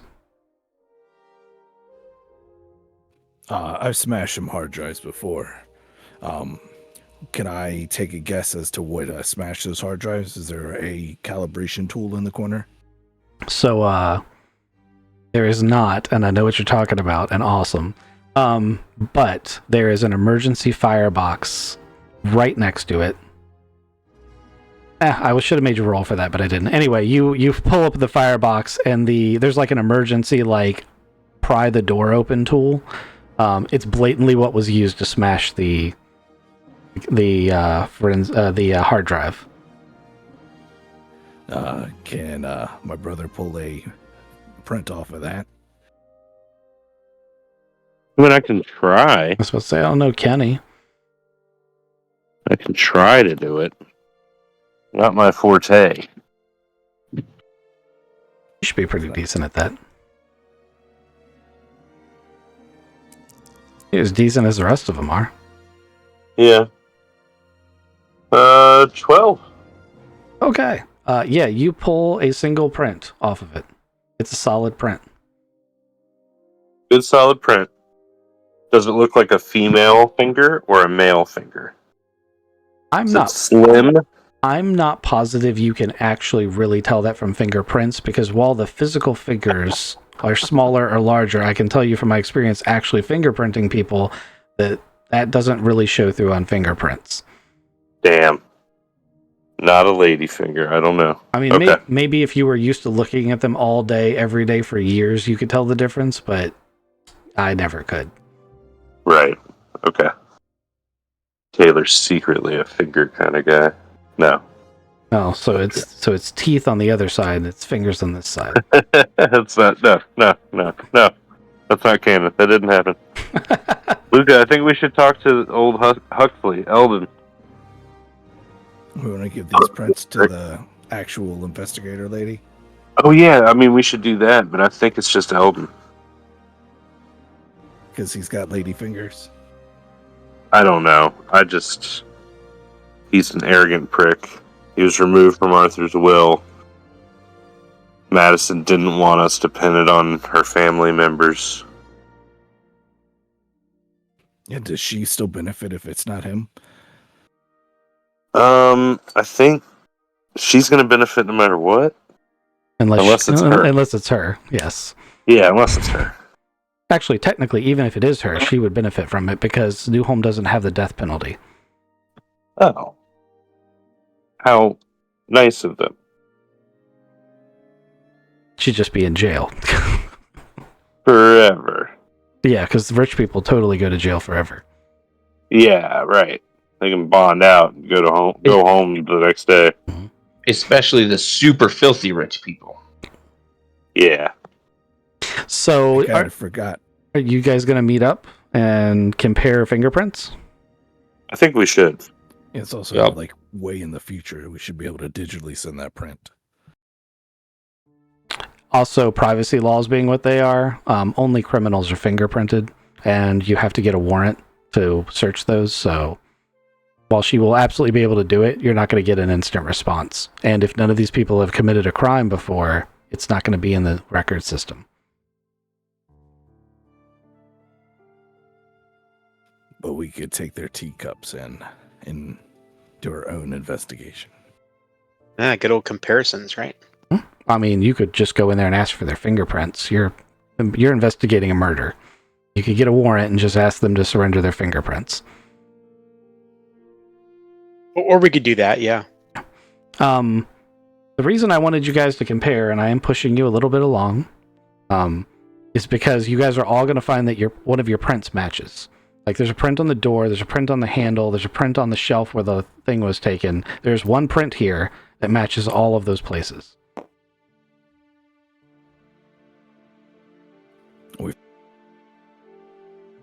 We know this print did it. We just need to find out who this print belongs to. You're right. Let's get everybody to hold cups. We'll invite everybody to have a drink with us. And then we'll fingerprint the cups. Or just interview them individually. I was about to say, or you could do it the legally correct way. Ironically, while it may seem like that idea is better, that's called entrapment in the real world. You don't do that. You get a warrant and go get the print the right way. See, I've been watching Death on the Nile or some shit. Yeah. It's a very Sherlock way of doing it. Like, that is the way they would do it back in that era. Yeah, see? I Um, put my Sherlock hat on and my magnifying you glass. did. You This put is what your we should Sherlock do. hat on. You're like, I know how he would do this. Waha, Watson. So let's go to Thodubs and Holmes. You guys have discovered this information. What do you want to do?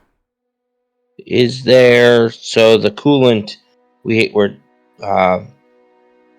the MSDS sheet basically for the coolant?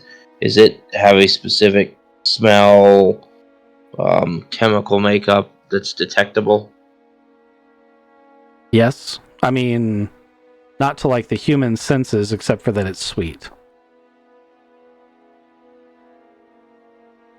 Do we have access to like most hazmat things like that have some sort of detector to make sure you don't have a coolant leak or anything like that?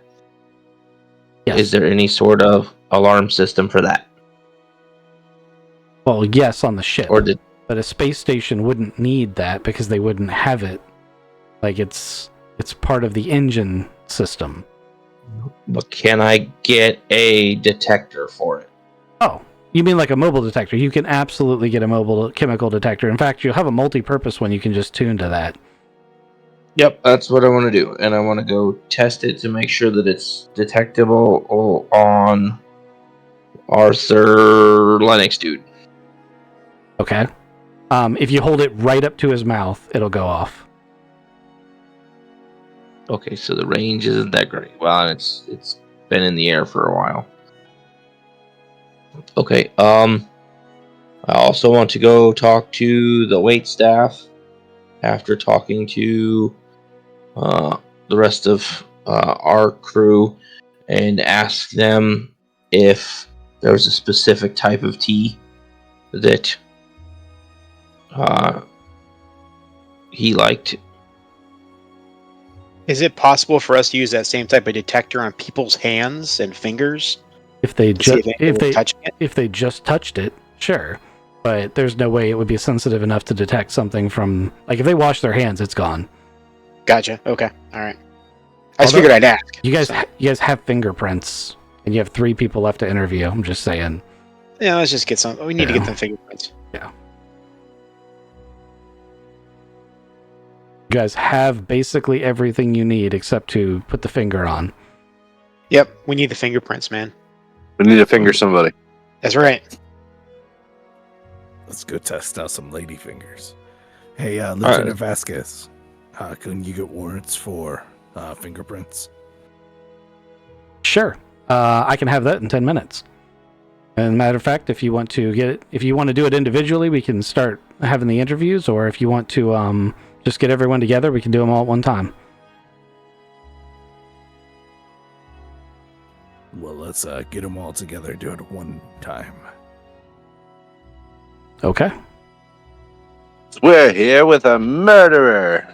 Dramatically, you know. You can do it dramatic. Where do you want to? You want to assemble them at the murder scene? Oh, yeah. Oh, that'd be rude. It's a very Sherlockian thing to do. I'm going to stand by the closed thing so I can open it and shed some light on this situation. I mean, or you could just summon them all to the main hall overlooking the ship. If you didn't want to put them all near the body. Assuming that, 4 of them are innocent. Yeah, we don't need to scar any more people. While we get them all down there, can I get a warrant to search their rooms as well? You already have that. That came with the, Okay. you guys could search. You can search their electronic devices. You have the right to interview them. You have run of the place. I take my little detector around their rooms and see if I can find the teapot, the other teacup, and the vial of stuff. Okay, go ahead and roll and investigate.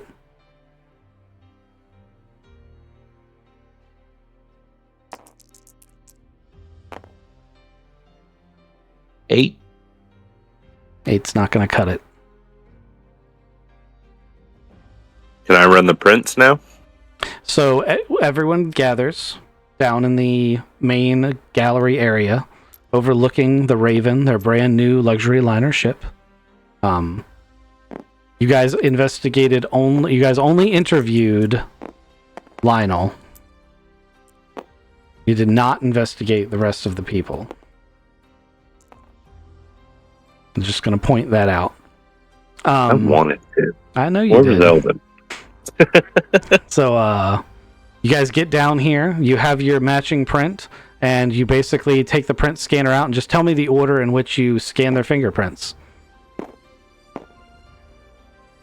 Madison. You ask Madison to come up and provide her print, and she does so without any hesitation. The scanner beep beep beeps and shows her print, and it is not a match for your killer's print. All right, we'll do Mary next. Mary comes up and she's very indignant. She's like, "This is ridiculous. I have never been subjected to such amazing rudeness. I cannot believe anyone would even imply I have anything to do this," but she does set her hand on the scanner. And it beeps, and it gives you a scan of her fingerprint, and she is not the killer. I hope you're satisfied as she walks back. Cornello. You want to do Cornello next? Yeah. Okay. So Cornello walks up. Cornello sighs heavily, lays his hand on the scanner.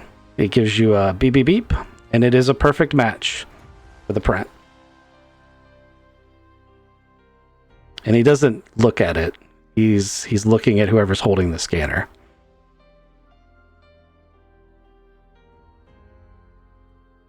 Well, I say, puffing my bubble Sherlockian pipe. You have anything to say, Cornello? He looks at Madison and says, "I had to." And she's crying.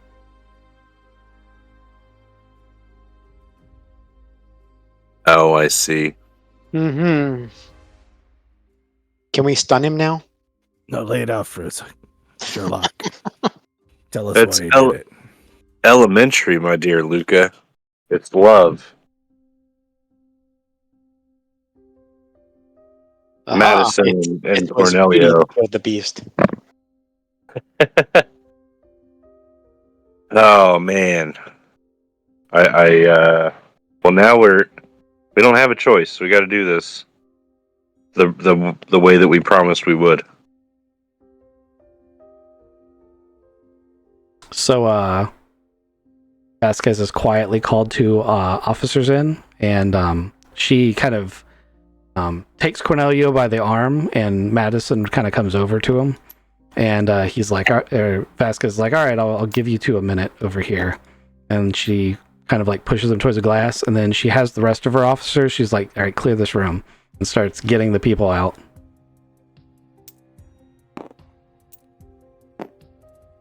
Well, Lieutenant Vasquez, we've got a confession.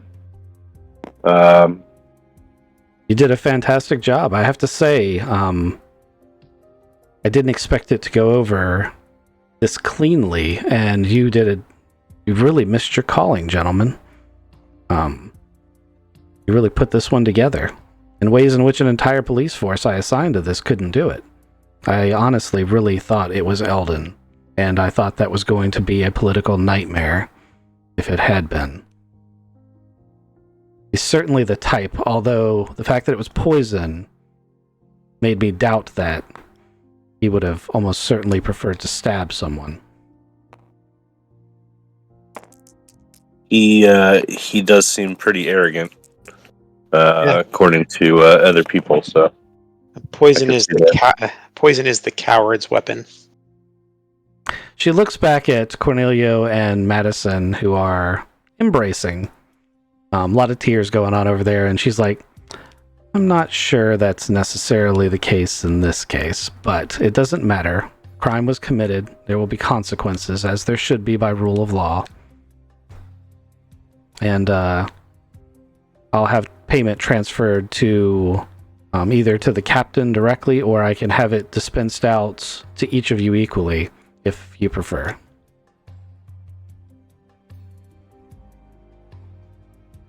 You can pay the captain. That's yeah, fine. I'm fine with the captain too. Yeah. Do you have a new home currency card running for the ship? I can shortly because I don't need these other ones. They're just hanging out here. We'll make the Colchis one into a new home. Okay. Transfer 40,000 credits to that card. Okay.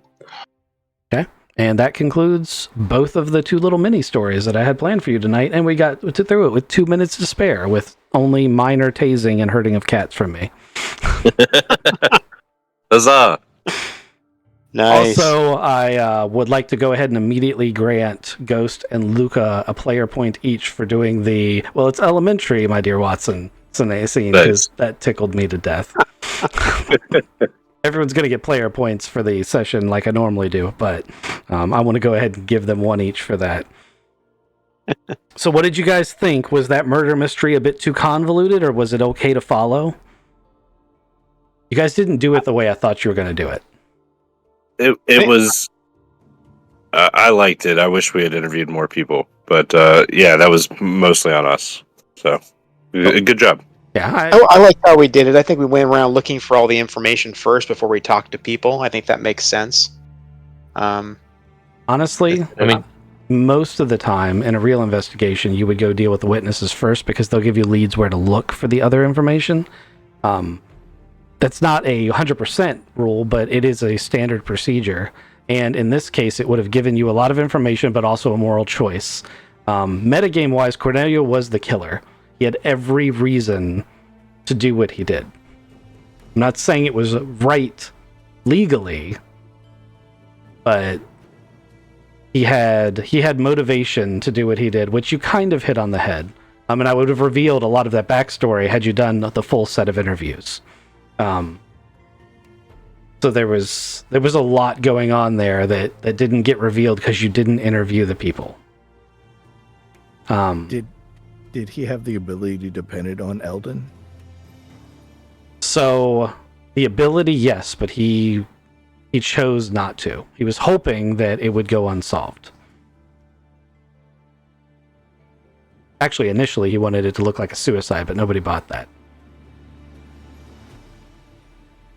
He would have gotten away with it too.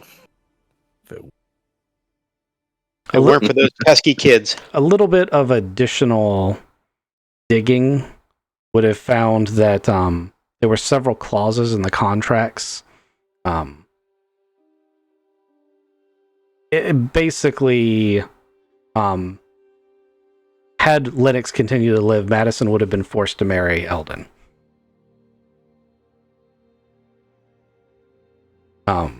They would Had have. Lennox continued to live? Yes. He would have retired and divorced her and hand her off to, like, there was a whole, like, convoluted royalty, the tree does not branch out very far thing going on.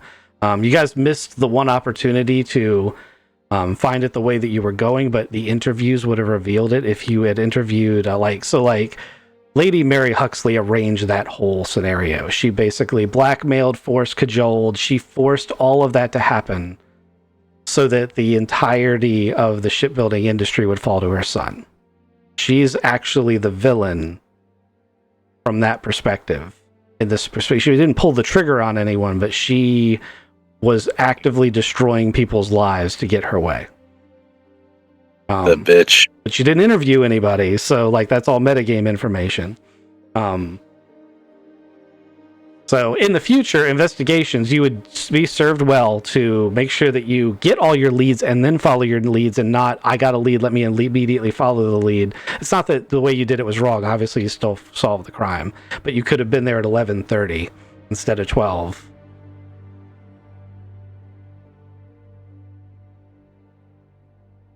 Anyway, I'm glad you guys enjoyed it. Good time. We will definitely do more micro hero stuff. It'll be hilarious. And you have job offers for next time. And on that note, I will say goodbye to everyone on stream. Thanks for stopping by.